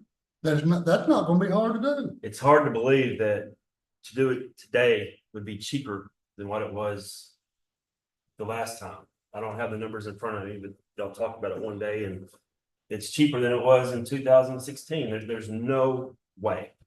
2018 or 2020 is when it was, and that's because the architects that we had that did the cost estimation did not have historical building costs. They were not familiar with it. They were using new building costs, and I have a feeling they were well. It's still Which architects didn't have the historic, the ones that done the recent one, or the ones that done it in 2020? The ones that did it in 2020. They don't have any historic building experience. And they priced it equal to where it's at now with the people that have historic buildings. That is correct. And if we go with the Texas Historic Commission or state of Texas, what control does the Historic Commission have? What control do we have? What are we giving them? We have to get everything approved through them that we want to do to the courthouse. From now. Right, From now until eternity. well, we've had in the past anyway, because this building is declared a historical landmark. Any changes that we make to it has to go through the Texas Historical Commission. It's not just because we're getting this grant. No, we got locked up with them when we took the $450,000. We are locked into them now. And that's when all that started. Okay, well, we went to them when we built this courtroom back in 2010. We had to go get it approved to do this courtroom and the other changes that we made. Yeah, you might have to tell them what you're doing, but you don't, they won't necessarily tell you the color of the paint that you're gonna put in here. But since we've done that, since we took the $450,000, like we did the work upstairs since then, you've got to tell them everything you're doing, down to the color of the paint. So and another example is a check with Lee County. They're in a big mess of it, and they wish they had never touched as far as going with THC. because of the problems you get into. And the commissioner I talked to out there said, you can pretty well figure the grant that you're getting is what it's gonna cost you extra to redo your courthouse because of the way you're gonna have to do it. So. And my understanding, last time I was in here, Tim West, I think he's the one handling all his application and paperwork before. He said that the architect figure was based on the 3 floors. 1, 2, and 3. It didn't include anything in 4 and 5 other than the exterior of the structure. Correct. That's correct. There is 2 offices on the 4th floor that was set up for IT. But there was nothing, the whole 5th floor was vacant, just a big open space. So, you know, and it's basically my contention that if you're spending $350 a square foot for renovation, that you don't put storage in that space, but you actually put people up there and make it useful so you don't have to because you can get storage space on another facility for $50 to $75 a square foot, and make better use of the courthouse because we already have the security in place and the other things. Well, that's why the 4th and 5th floors wasn't gonna be done. It's gonna be left, other than tidied up a little bit, it was gonna be left alone. So if we took all that stuff off the 4th floor, do we still have to go through historical commission to make offices? We will have to put it in the plans. We'd have to get new plans to show what we plan to do in the 5th floor. Because we go with the jail, with whether we add on or we build new, we have storage, we take the 4th floor off, put it into storage. Now we got office space up there and we just allocate $1 million a year to help restore the courthouse and just keep on improving it. And we take all that and we can put it where the jail is. And we got the whole 4th floor offices. So basically you're saying, I'm Yeah, sorry. I mean, it would still be for public review, just maybe in a different spot. But those files on in the 4th floor they have to be made by the public. Yeah, we would probably have to have, with a separate records facility is what we would have and that would be monitored or manned by someone to allow public access. I mean, hypothetically, say it's I out don't of jail, you feel- get the sheriff there and the sheriff not. I don't or believe deputy or 4th somebody. floor records need to be publicly available, but some on the 5th floor maybe. Smith County does that. They have at the old Cotton Belt building, anything over X number of years is stored at the Cotton Belt building. You make a request at the courthouse. They have 2 runs a day back and forth, and they bring the record you request from the Cotton Belt building to the courthouse. But that would open up a lot of space. Yeah, they're available to the public. Are you telling me the public goes up to the 4th and 5th floor and goes to those files? They have.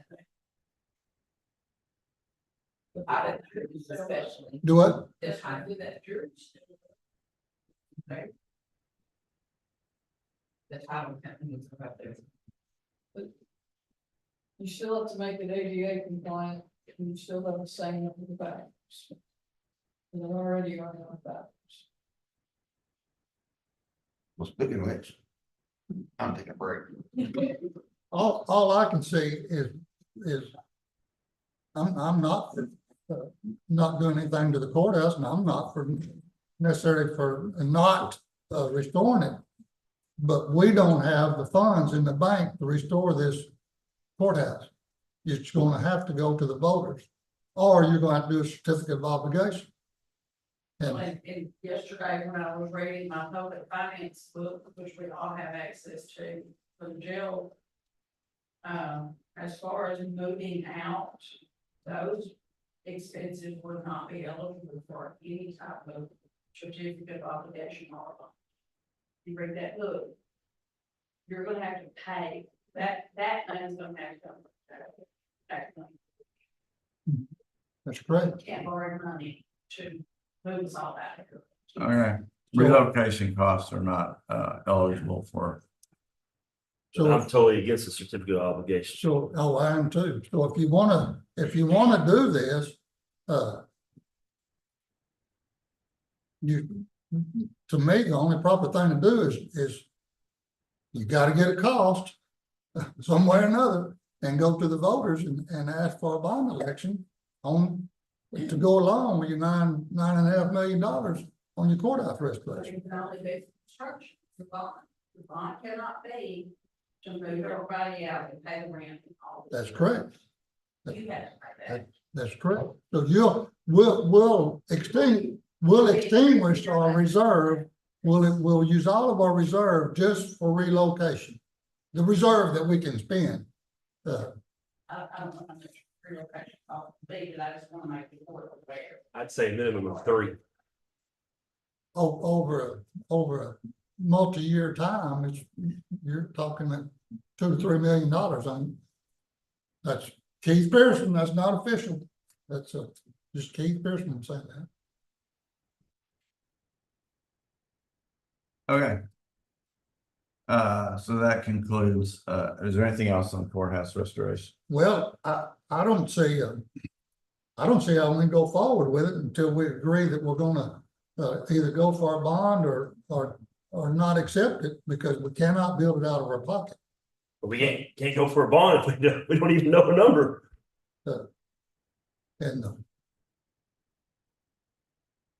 And I see the THC giving an extension if you give them time for go to a bond, but I don't see them one that give an extension for us just to kick the can down the road a little bit further on what we can do. Well, I think it's gonna come time that it's gonna have to be put on the court agenda. Whether yes, we're gonna move forward with some numbers to go for a bond election, or we're not gonna accept it. So how do you propose that we get those numbers and we won't have the final engineering drawings available to us?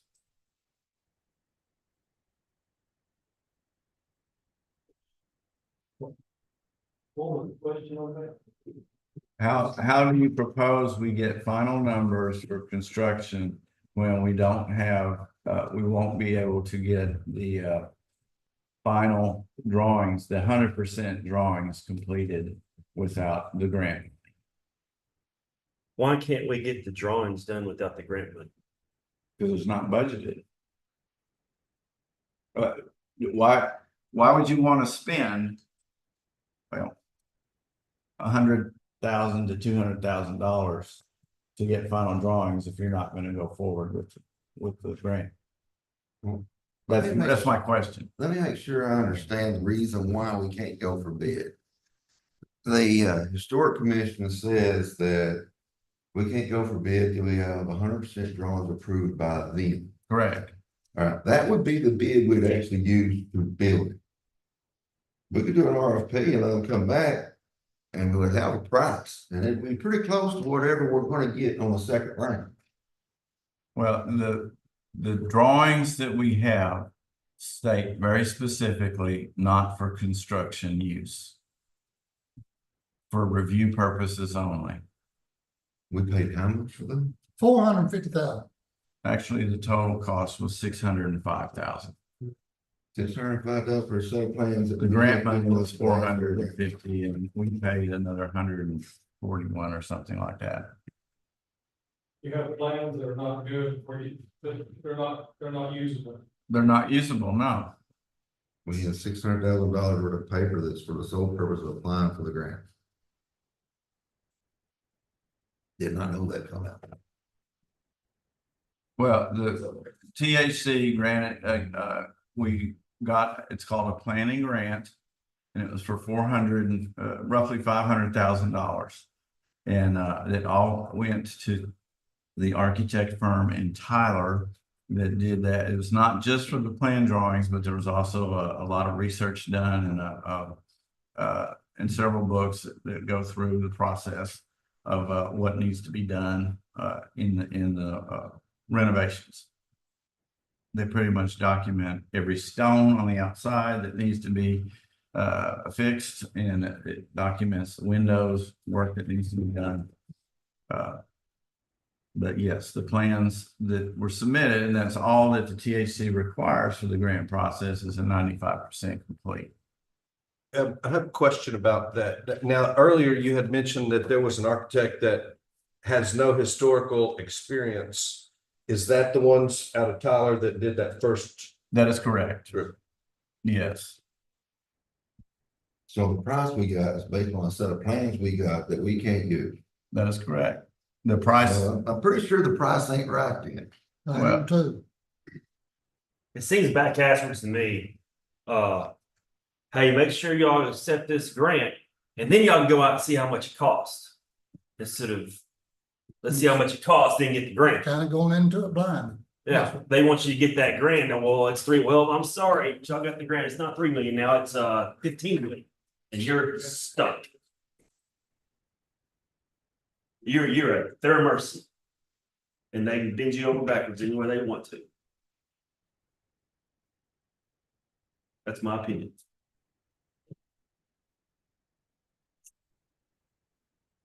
Is that wrong? No, that's, I agree.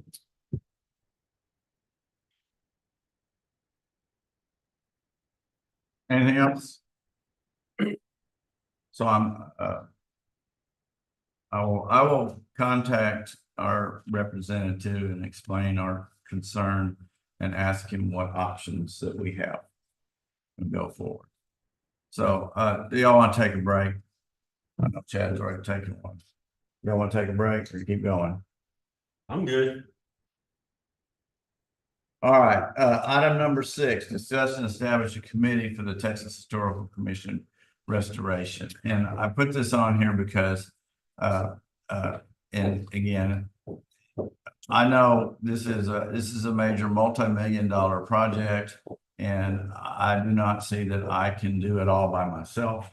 And I wish, my desire is to get other people involved in this process up front, and by establishing a committee that would meet on a regular basis and to discuss different things. And the committee that I'm proposing would be myself, one other commissioner, somebody from the Texas Historical Commission, Van Zandt County Texas Historical Commission, Van Zandt County Historical Commission.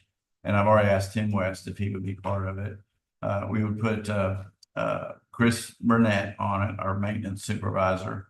And also we would have the person called the owner's representative. That's the person that we put that we would be hiring, that is going to be representative of that. But that way we'll have a whole crew that we can work together on this, and I can, because I won't have 100%. I won't be able to do as much as needs to be done, especially on the logistics involved with the renovation. So I just wanted to throw that out there to see if I can move forward with that, or if you'd rather just wait until we make a decision on the grant. I think we should wait to make a decision, if we make a decision. We can't get a committee. Because I know it's coming up here on number 9 or whatever, we can't establish a committee until you can answer questions that they're gonna have. Which we can't answer Okay. their questions. All right, but the committee can help get the data together for that answer. I think we dropped the whole thing. We're going into it blindsided. We can't get numbers without accepting the grant. I'm for dropping the whole thing, so. All right, so I won't move forward with that. Item number, is there any further? There's more here than me, and Okay, you might check with these other guys. I mean, does anybody else have any input about establishing a committee for the Texas Historical Commission courthouse restoration? Are you guys opposed to establishing a group that would try to answer those questions before we, always have time? I think you gotta have numbers first. Well, I mean, can the committee help provide those numbers or search those numbers out? Now you gotta get an estimate from whoever's gonna do it, the builder, the architect, the engineer, whoever. I mean, it's the same thing as the jail. I mean, we gotta go through an architect, then you gotta get to a contractor, they can decide how, they can give you an estimate. You got to have numbers, not, I think. Yeah, no, Cliff, I'm not against it, but we paid 600, I thought it was 450, but that's what the state of Texas paid, 600 something $1,000 for our first set of plans. You're gonna pay another 500,000. I'm guessing another company won't do it any cheaper. You're gonna pay another $500,000 for your second set of plans. Right. To know what it's gonna cost, to know if it's gonna cost 12 million or if it's gonna cost 25 million. All those may be, and I think those are the questions that the committee can answer. And I'll be on, I'm against it. Because, yes, this needs some work. But we've already been told by the state that we have to have a jail.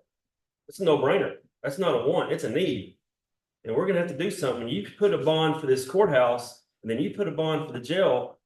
Either neither of them pass, both of them ain't gonna pass. Or one of them passes, but you're asking a lot of money for from the taxpayers at one time, and I think you gotta go with, in my opinion, what is most important, and that is the jail. Well, I've talked to a lot of people in the courthouse, you know, after our soon-to-be colleague Mitch mentioned it, that he was interested in determining whether, you know, what the folks in the courthouse believe. And pretty solid consensus is that you know, everybody's pretty comfortable, but they don't know what the cost is going to be, and they don't know what the liability to the taxpayers you know, would be in a situation like this. And I think they'd be a lot more comfortable if they did have a bottom line figure. And know whether or not we're gonna have to, you know, use bond money, or know what, you know, what our final product is gonna be.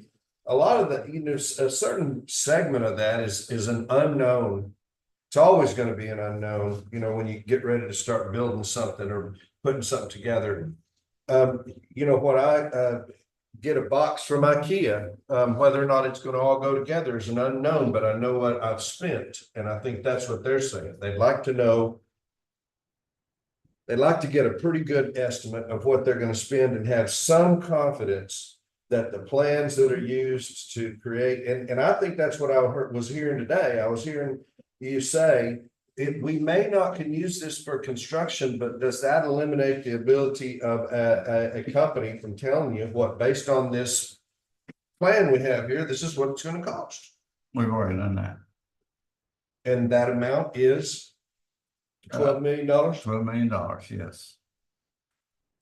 And you guys are not comfortable the 12 million. And so you're saying that you would call those 15 counties where they have done the work and determine how many of them went over and how many of them went under, so that you could get a realistic estimate. I'd like to know from the estimate that they turned in to the THC, how it matched their actual construction estimate or construction bid. And then I'd like to know if they're staying in budget with what their bid was. No, I don't think you could touch it for 12 million. Does the Historic Commission keep that information by any chance? No, you'd have to get it from the county. You'd have to get it from that county. I'd have to call each county, just like somebody called this county. Said, well, how'd y'all get your deal? Well, we turned in a proposal to the THC that it's going to cost this much money, $12 million, and they accepted it. But then when we went out and got our actual construction scope of work, it's going to be 20 million. Okay, now are you on target? Now, as we got into it, we've got 20% overruns or 20% underruns, whatever. You know, we're on target, under target, or whatever. You'd have to ask all those questions to those 15 different agencies. When you're asking, could you maybe get a scope of work to an extent to know exactly what all level of restoration they did?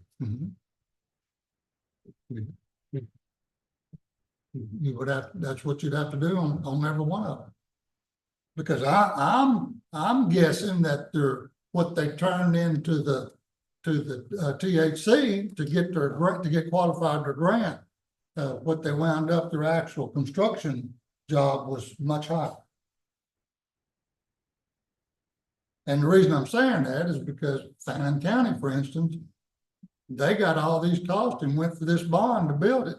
And had to go back, had to borrow money 2 more times.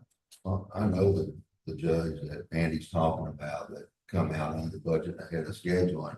And I can see him being able to do that. But I would like to know if his scope of work was similar to what we're doing. I mean, maybe the scope of work was a lot less and a lot easier. And that's why he was able to do They it. spent $5 million and their courthouse is 3 stories. It's a very small courthouse. It's 3 stories. I've toured it. Yes, it's a little bit different. But again, part of their success was because he was their owner representative and he was on site every day, making sure that the construction people were doing their job. So. Mitch, you got a question? I think Brandon has a pretty good point there. We've got 2 projects that are fixing to be in front of us, and one of them is a bust. So we better have some good figures. I don't see anything wrong with getting the committee together to try to get some figures so you have information that you can deal with. Right. If they're willing to do it. Well, I'll move forward without the committee. Get the information for the next and provide the information on what the projected costs. So I'll move forward with that. Got that. All right. Any further discussion? Item number 7, discuss establishing a committee for the P25 radio system. This kind of falls in line with the Texas Historical Commission. The courthouse restoration. Just feel like we need to have a committee involved with the radio system. I had put this on a court agenda and it died for lack of a second because I don't believe we discussed it. So I brought it to this workshop so that we can discuss it now, because I think it's important that we have a lot of different people involved in our radio system to ensure that it's an ongoing success. So, and the proposal that I presented previously was that myself and Commissioner LaPrade, Jeremy Jones, who's the communications deputy lieutenant, and the Ron Beaver, who is the IT over at the Sheriff's Department, and I had somebody else. Barry Black, our consultant at Trot Communications, who has been instrumental in helping us get as far as we have today. So that would be the proposed committee to meet and discuss and follow the so any other discussion? Well, I don't have a problem with that as long as it's no, absolutely no authority. All authority needs to come back to this court on any kind of changes or operations or anything. As far as that goes, you and Chad are already out there on and the sheriff and The sheriff was the other one. y'all all meet now on it. And then anything that comes up, you or Chad bring it back to the court for the court to approve anything. To me, you're already doing it. It's already been done. So there's no need to establish a formal committee, is what you're saying. We can do it informally. Yeah, I thought that's what yeah. That's Okay. what I was gonna say. You named Lieutenant Jones, Ron Beaver, Sheriff, Barry Black, me, and you. The only person here that hasn't been fully active in all this all along is you. Other than that, these people have all been an active part of making this thing work the whole way through, and then I bring it back to the court. And in the last month or so, you picked up an interest, and I welcomed you in, you participated, been a part of it. So what's going to change if we form an official committee versus what we're currently doing? And like anything else related to the project, it all comes back to court. Everything that we do and go along with is done at the discretion of the court. I'm just managing the project the way I'm told to. Perhaps I'm not clear, Judge, on what it is that this committee would accomplish, that might help. Okay. To understand what the whole, so that everyone understands, what we're trying to do, what the schedule is, what is being done. When the towers are gonna be up, when the installation is gonna be done, when the, programming of the radios is gonna take place, when we're gonna go live, all of that information. And I can get that information if I ask for it. But there's others who are on that committee who don't necessarily know that unless they ask for it too. And my purpose of a committee is to establish a formal line of communication for all of those involved so that everyone knows what's going on. Right now, we all have to go to Chad and ask him. That's how we find out what's going on. Would the committee remain active and have work to do after the radios go live? Yes, they will.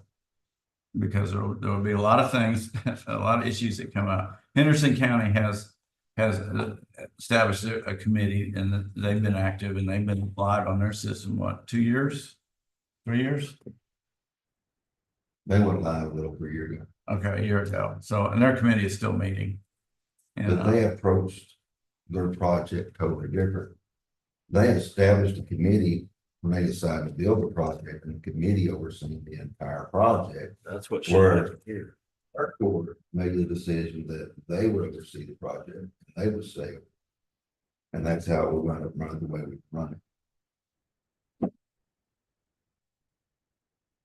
so in what way has the court been overseeing it other than presentation on signing contracts and making payments?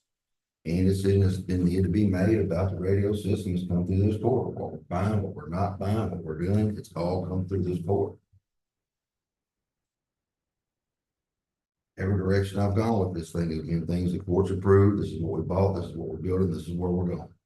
And then I've followed along those steps. I guess my question is, what committee or how are those issues handled now with the current radio system? And how would this committee, for example, be put in place on a new system? Was there a committee for the old system?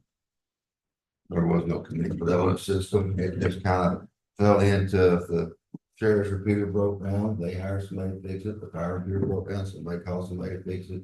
There was no real organization in that at all. I mean, I don't have a problem with it. I mean, I think it should have happened a long time ago when it first started, but what y'all are doing it now. So what's the purpose of establishing a committee when hell, we're on the final stretch of this thing? And y'all are already communicating and meeting each other, so why have a committee? That's where we're at. We're actually physically building it right now. The towers we got 2 of the towers in the air, third one going up this week. We're fixing to hand a couple of sites over to Harris, actually install the hardware. And we're building it now. We're working on the programming side of it and building that out for how the radios operate. That's all happening right now. It looks like if we can stay on schedule, mid-November, they'll be using the system. And all 4 of y'all are communicating. We're all working steadily. Yeah. Me and Andy spent the last 2 weeks sitting in class together and learning about this. To me, a committee needs to be established. You don't know, right? Start a project, not at the final end of it. And the court not originally set this up, and eventually we hadn't got anybody in that position yet, but there'll be an employee over that, just like there's an employee over IT that answers to this court.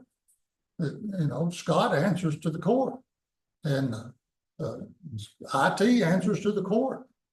So when we get this thing going, we'll have to fund for that position. We haven't funded it yet because we never got it up and running. But it's coming. Well, it'll be up and running by the end of the year. Well, right now, like I said, we're looking mid-November unless something happens. And we're gonna have to come back if we get this thing going in this budget year, this budget cycle, we're gonna have to come up with some money. Or limp through with what we've got until next budget cycle. That was always my intention, that when this is all done, this multi-million-dollar project would be managed by an employee.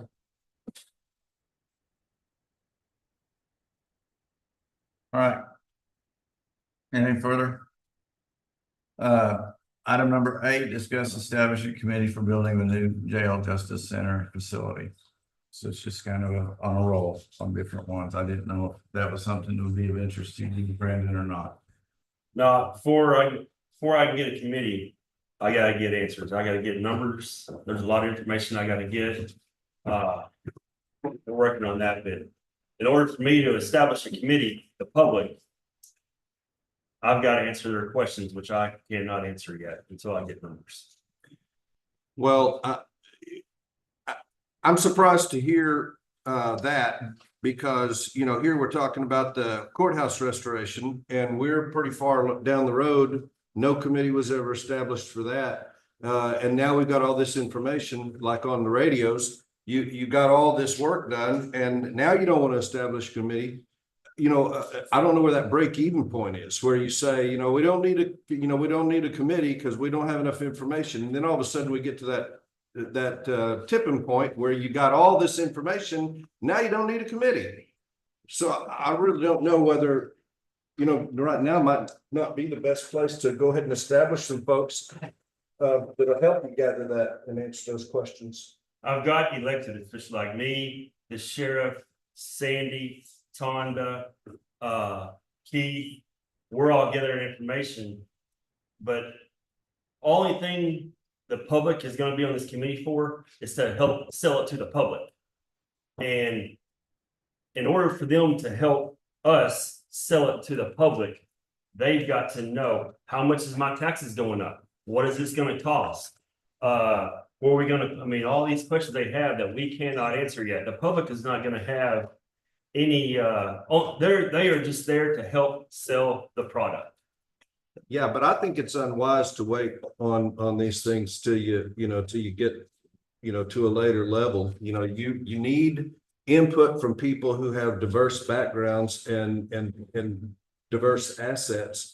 And, we got 3 committees here that we were discussing establishing and it's a no on all of them.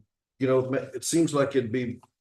Well, my intent, the committee is not designed to be the public interface or the interface to the public about the jail. The committee was like the people you've already mentioned that you're working with, that they would be the ones to help make the decisions on what type of jail facility to propose and how many beds it will have and things like that.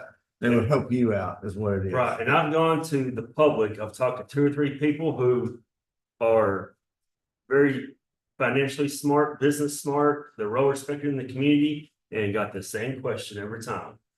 How is this going to affect my taxes and what's going to cost? I can't answer that yet. Well, I'm not for it and I'm not against it. But when you get those numbers, come back to me and I'll help you out if I can. And that I have to have those answers to have them help me sell it to the public. Can somebody help you get those numbers? We're working on it right now. So you have a committee, then, is what you're saying? I don't have a committee. We have county employees helping me get all these numbers together. And we're waiting on, we got a number yesterday on a $60 million bond. We got them going for some other numbers on it.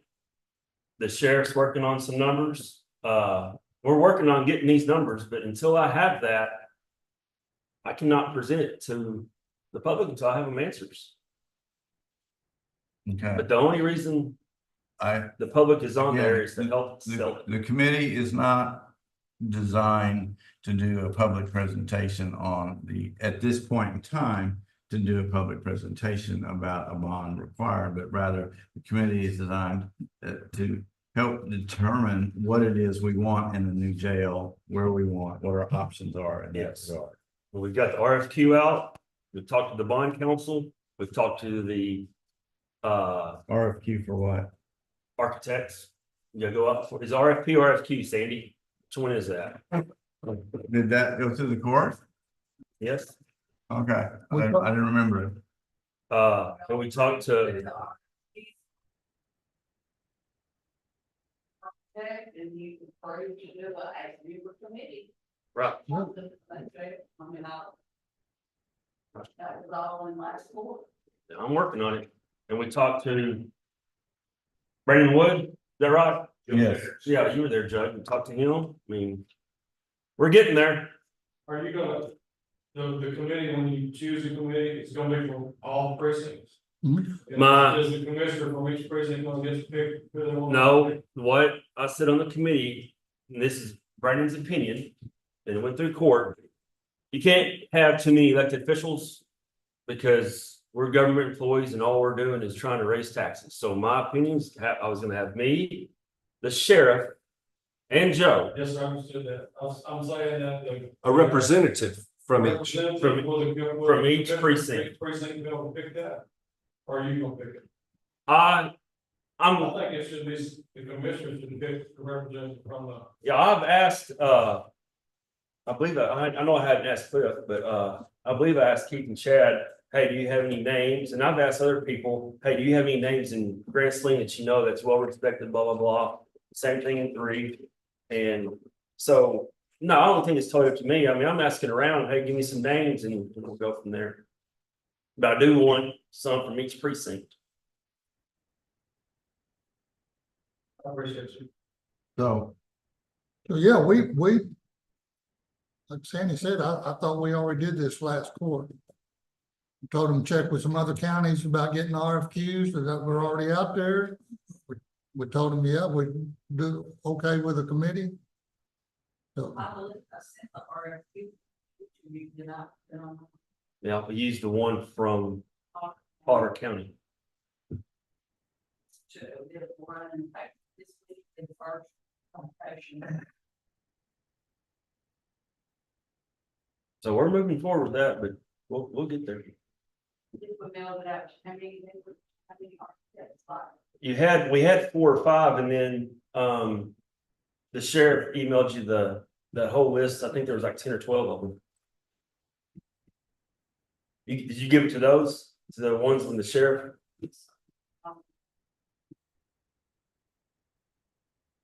okay. Anything else? It was an executive session one after I had to leave. yeah, But to make clear on the jail, the court is still gonna be in charge of the All word. I don't decisions- know. all All decisions, decisions yeah. will come through this court.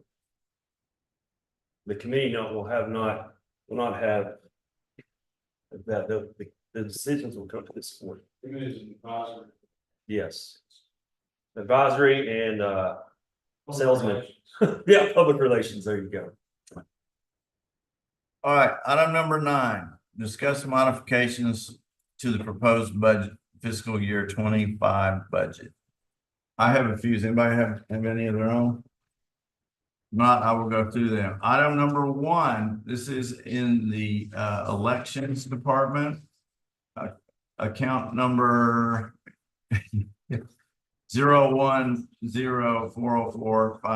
01040455457 for maintenance and service contract. We have a maintenance renewal contract with Hart that's effective September 1st. And we have asked them to change it to October 1st and make it and basically pay the September one in October 1st, so that in the future, we will have our maintenance agreement coincide with our fiscal year. And so that's $2,500 that we want to add to our fiscal year 25 budget under this account maintenance service and contract. And that would take it to $49,000 for that's maintenance on our voting machines. Next item is, when I was going through and reviewing it, I realized. no, what, tell me, they're gonna update them when? In September? Update. You- This is maintenance It's contract, a maintenance contract. $2,500 a month, roughly. Mhm. And the current contract ends September 1st. So rather than sign it and we've asked them to change it to October 1st when the contract starts, and they're gonna make it for 13 months, or the September payment's gonna actually be done in next year's budget rather than this year's You budget. said $2,500 a month? Yes. no, if it's a. Did you say it, not? Oh, no, yeah, I did. I'm sorry. $2,500 total is what it would be. Oh, I was like, man, I need to go in service contracts, $2,500 a month. No, it's gonna be $2,500 for the month of September. What I'm trying to do is get it on the end of October 1st. For this car subscription, this car maintenance for September is gonna go in 2024 budget. But it's not every month. Okay, that's $30,000 for something we're using twice a year. Into our. Yeah. Pay for September, correct? You can't do it. You can't pay for something next year that you've got this year. Okay, so I want to, we'll approve that September bill back in your. Okay. So there's no point in making a change then. Correct, Susan?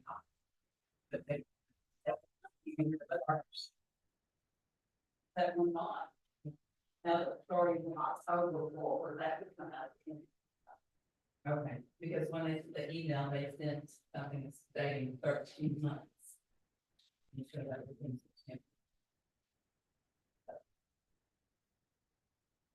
So do we want to make the change, Susan, or not? It sounds like we can't, so we'll look and see if we need to just try to figure out moving money around. Just to make Okay. sure. You can change you can change when they're billing, but we can't go, the law won't let us do that. Yeah, so, I mean, just leave it the way it is. We'll figure it out. Okay. All right, next two are related to the fire marshal budget. When we did the initial budget, he requested and put in the budget for what was it? An additional employee to do nuisance and issues and enforcement, code enforcement, and the court decided did not allow him to have that. Well, we had also increased his fuel and lubricants and repair and maintenance cost to account for that and some other things. So item number, the fuel and lubricants, I want to reduce by $6,000 to $13,000 for the year. And the repair and maintenance and bus reduced to $16,000 a year, which is a $10,000 reduction. Some of the bus, yeah, you need the count number? 451, that's correct. I don't think, we had, some of the money in there was for additional bus maintenance, and I don't know that we'd actually need it. And so taking it down to 16,000, which is a $10,000 reduction. So those are the two changes that I have. Are there any other changes? This is the final one, because we will, the final changes, because we will vote to accept the budget with these changes in it on next Wednesday. Yes, sir. I think we need to reconsider what we've done on that contingency line item. Even if we go with this courthouse, it won't start next year. It all moves too fast. Well, that contingency could also be used for the debris removal, because we're going to be responsible for all that money up front.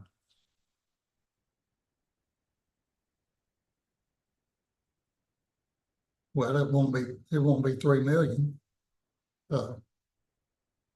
I'm just not sure we should put that much money in contingency. We're not gonna be spending that kind of money on debris removal. Do we even know how much debris removal is? No, that's what we got to work on. We don't know what a lot of things cost right now. It won't be for me though.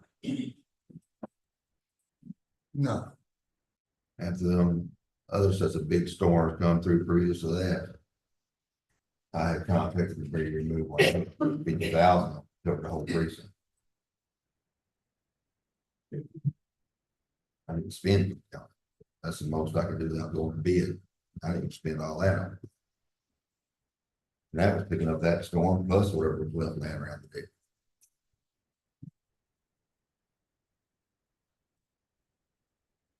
So what do you think it should be? What do you think the contingency amount should be. What did we put in there last year, Sandy? At noon, 500,000. I think $1 million's plenty myself.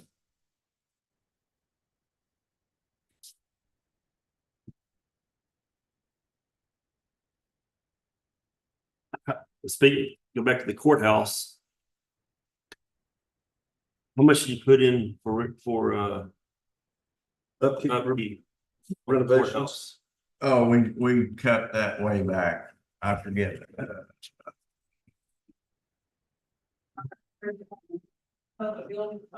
Yeah,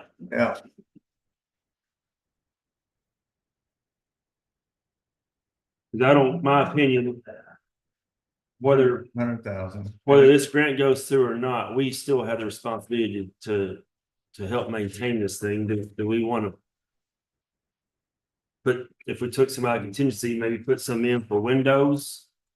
To keep it upgraded, or? I mean, can't let it just go. If we're not seriously considering taking the $9 million from the Historic Commission, I think we need to leave it at least at least 500,000. I agree Do a 100%. project a year. I would consider the windows. I mean, I don't know if that's the number one priority, but I know we've talked about it before. And if we can't do the whole thing, if we can just do one side this year and do the back side the next year, or do half of it this year, half of it next year, whatever it costs, I don't know. But I think we do have a responsibility to keep this upgrading this facility, whether it goes through or not. So upgrade improvement in the buildings to 500,000 from 100,000, correct? That's what I say. I don't know about. I'm in agreement with, yeah, I know we're not voting on it. I'm fine with that. And then lower the contingency from 3 million to million, a million, 1.5 million. That's what I would suggest. But I'm just one. You got four more guys here. The thing about it is you're not committed to paying paying out contingency money, but you always have when you have an opportunity to use it, it's there. But if it's not there, you can't. Yeah, that's right. That's what I like about it. Did you ever get a price It on ain't, the you can't windows? get it. No. We got one. If it ain't there, you can't get it. That's what I like about it. We have to feel about lunch. Yes, sir. All right, those are any other changes to the budget? Million? Susan and I have some questions. And we up the repair building or whatever to 500. All right. So I went to some members yesterday in case some new election and they on the law. And so to run that election, we're gonna be looking at about 37,000. We broke that down between the salaries and supplies. So we broke it down to 5 early voting and election vote. That's not including in our budget. I just want to make sure that happens. Well, I think we should include that whether we use it or not. Just before it's there. It's. I mean, because we do have it. I hope we do. If I can get everything done, or not, we.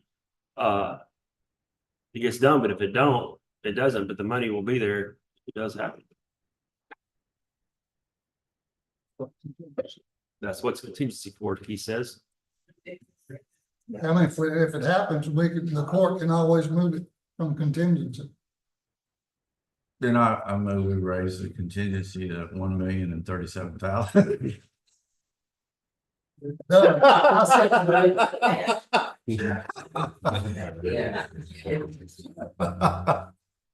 So we just All right. lowered the contingency by about 2 million. Yes, we did.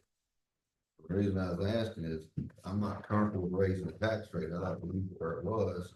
And that's an $815,000 change, but lower the contingency would be more than cover that. Well, it's all back to if the tax rate don't change, we gotta change it all anyway. I mean, if we lower, this is all based on the proposed tax rate. If we don't do that, we're all back to the drawing board anyway.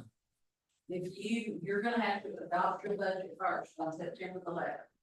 That's the law. You have to adopt your budget. Well, first, we're gonna have a public hearing on tax. Mhm. And then you're gonna adopt your budget. That's Wednesdays.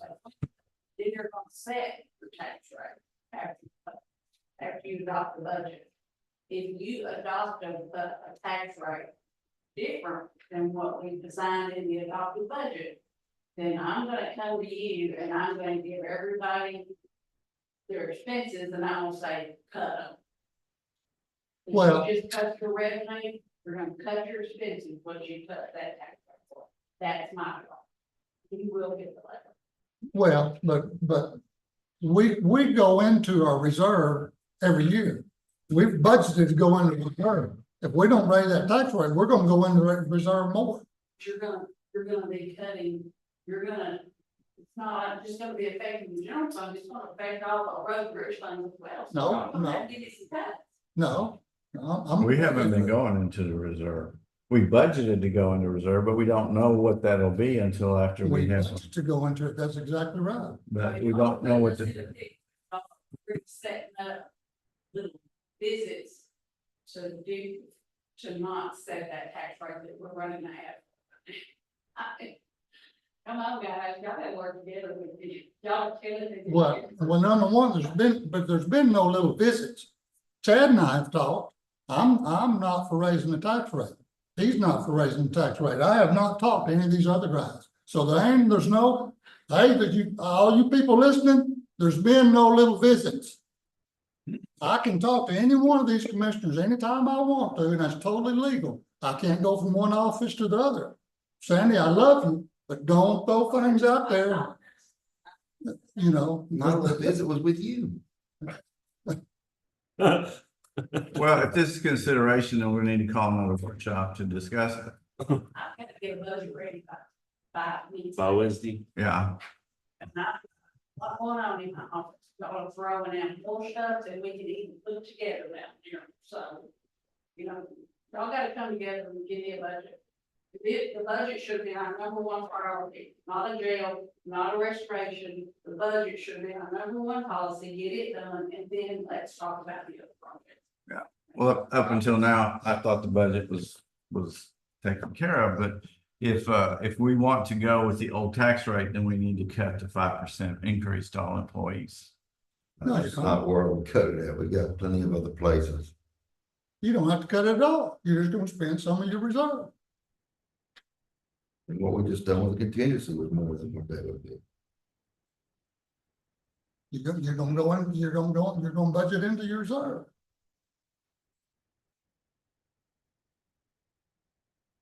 Think, I don't disagree with y'all, but I think you gotta be careful. I'm all for the lower taxes. Well, you want to get in a situation where like it's supposed to be 42, we're gonna make it 40. And then something happens next year, oh man, we gotta go up to 46. When it was at 42, it'd only be a 4 cent, and then it's gonna be a 6 cent increase.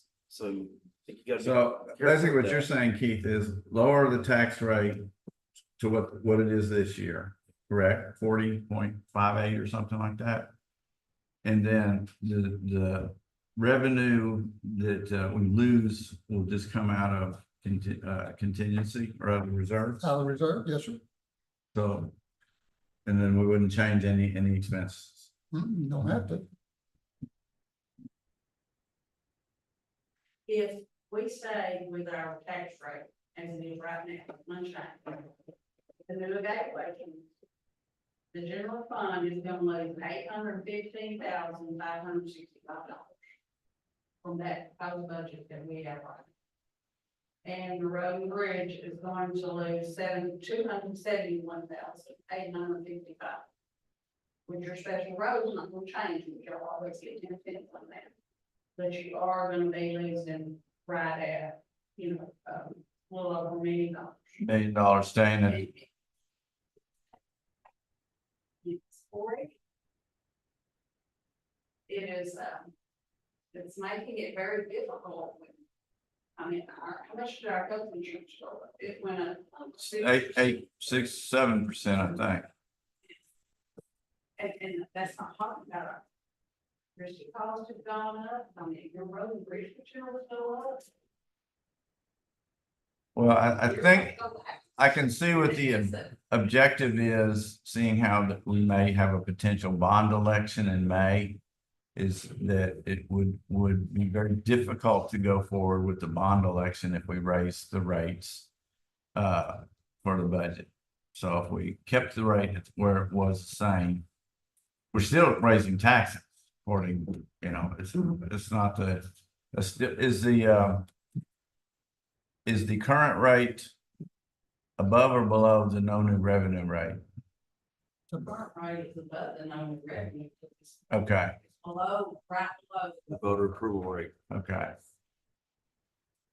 We got enough money in the road and bridge reserve on each one of us to make that up in the budget, no more than what that is split amongst us. And there's enough money that money we just moved out contingency back to reserve or cover what's in the general fund needed. And we could keep the tax rate where it's at. So we're not cutting the tax rate, we're just not raising it. But I think you're doubling that 250. I think that you're cutting the group general fund by 800,000. And out of that 800,000, 250 of it would be going to road and bridge. No, the 250,000 was in addition to the 800,000.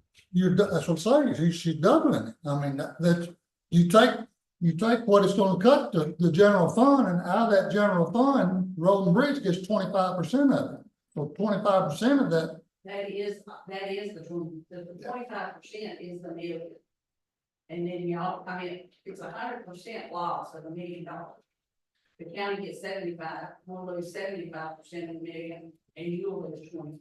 well, see, those figures just don't add up to me. If our revenue can increase by 3.5%, and our increase on that revenue, It doesn't, the 3.5% is not a good valid figure anymore because of the way that I don't know if it's the comptroller or legislature, is that when Lineberger came in here and said and talked about they're now on the voter approval rate, they're including things like the indigent legal defense costs that we spend, the indigent healthcare costs that we spend, and the lost property. They recalculate, so you can't take your the no new revenue rate at 3.5% to get your voter approved rate. It doesn't work.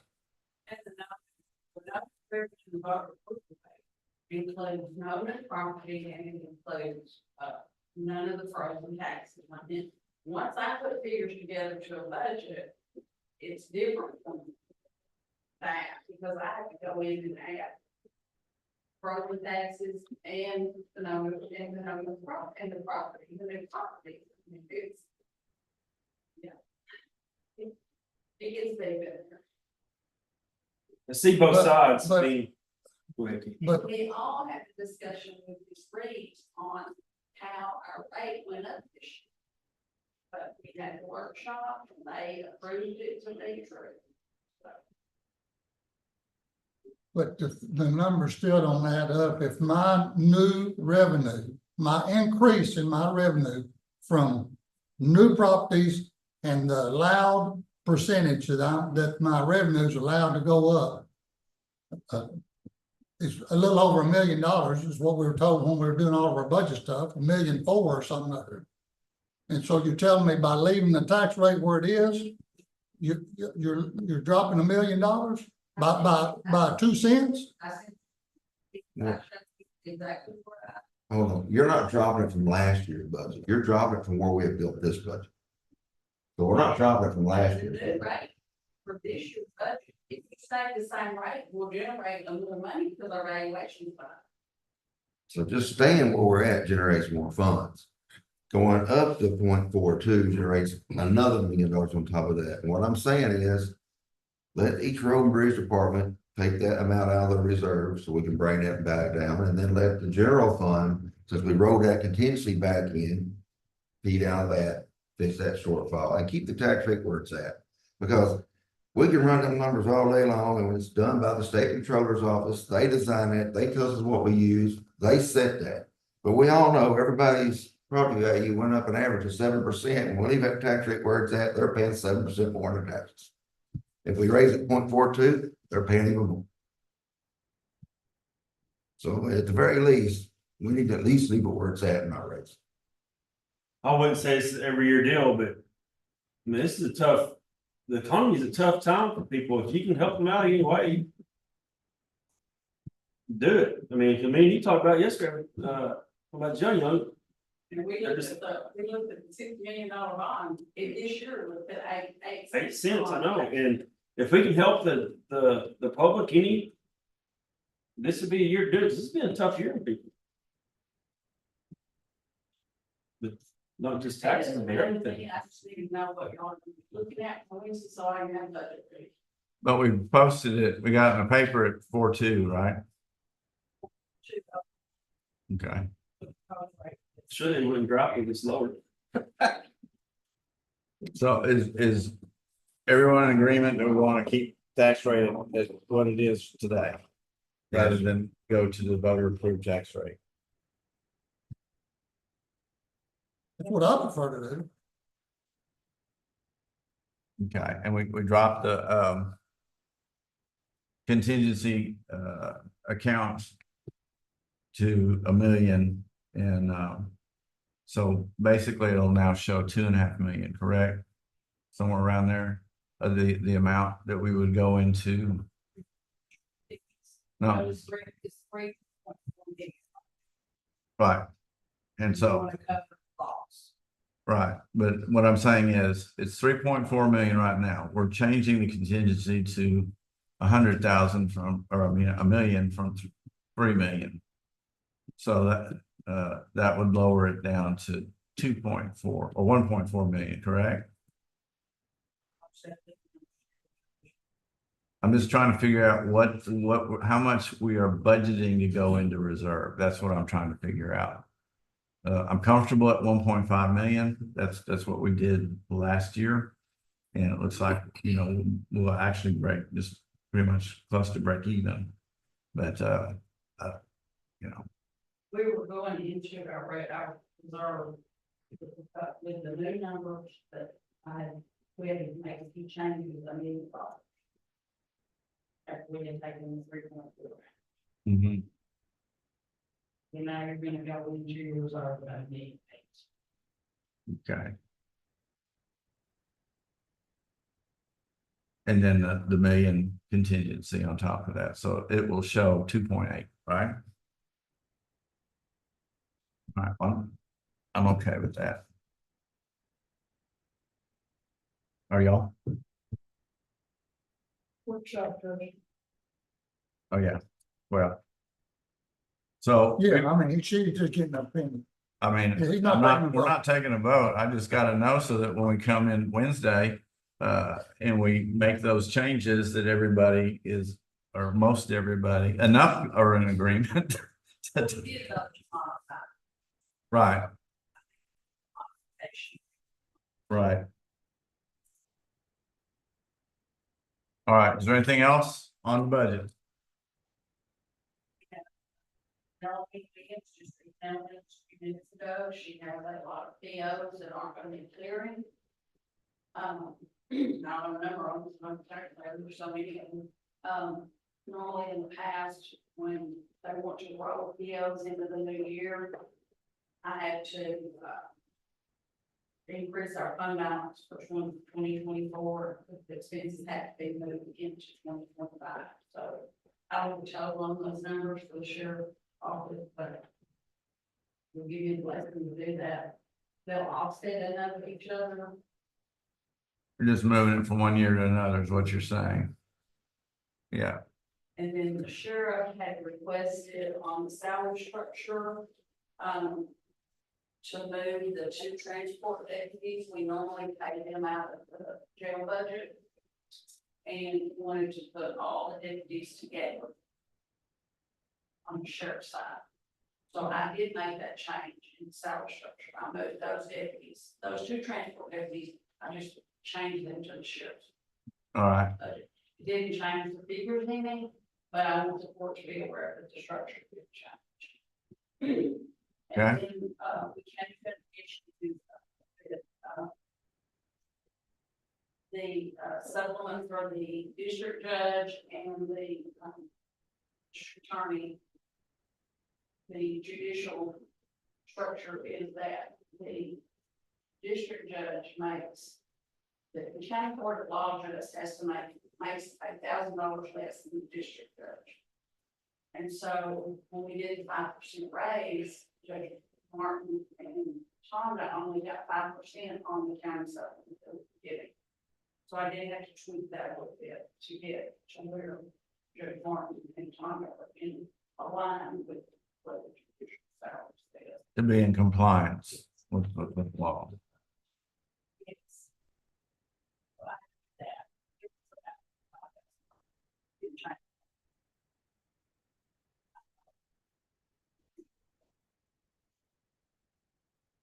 that. And If we're doing that, I mean, keeping us in line, in line. Sounds like you need something to do. all right, is there a motion to, oh, we don't need a motion. That's all for the budget. We are adjourned for the day. Thank everyone for hanging on. Oh, 2.5 hours. Look, I didn't take a break, Chad. I don't know how. Yeah.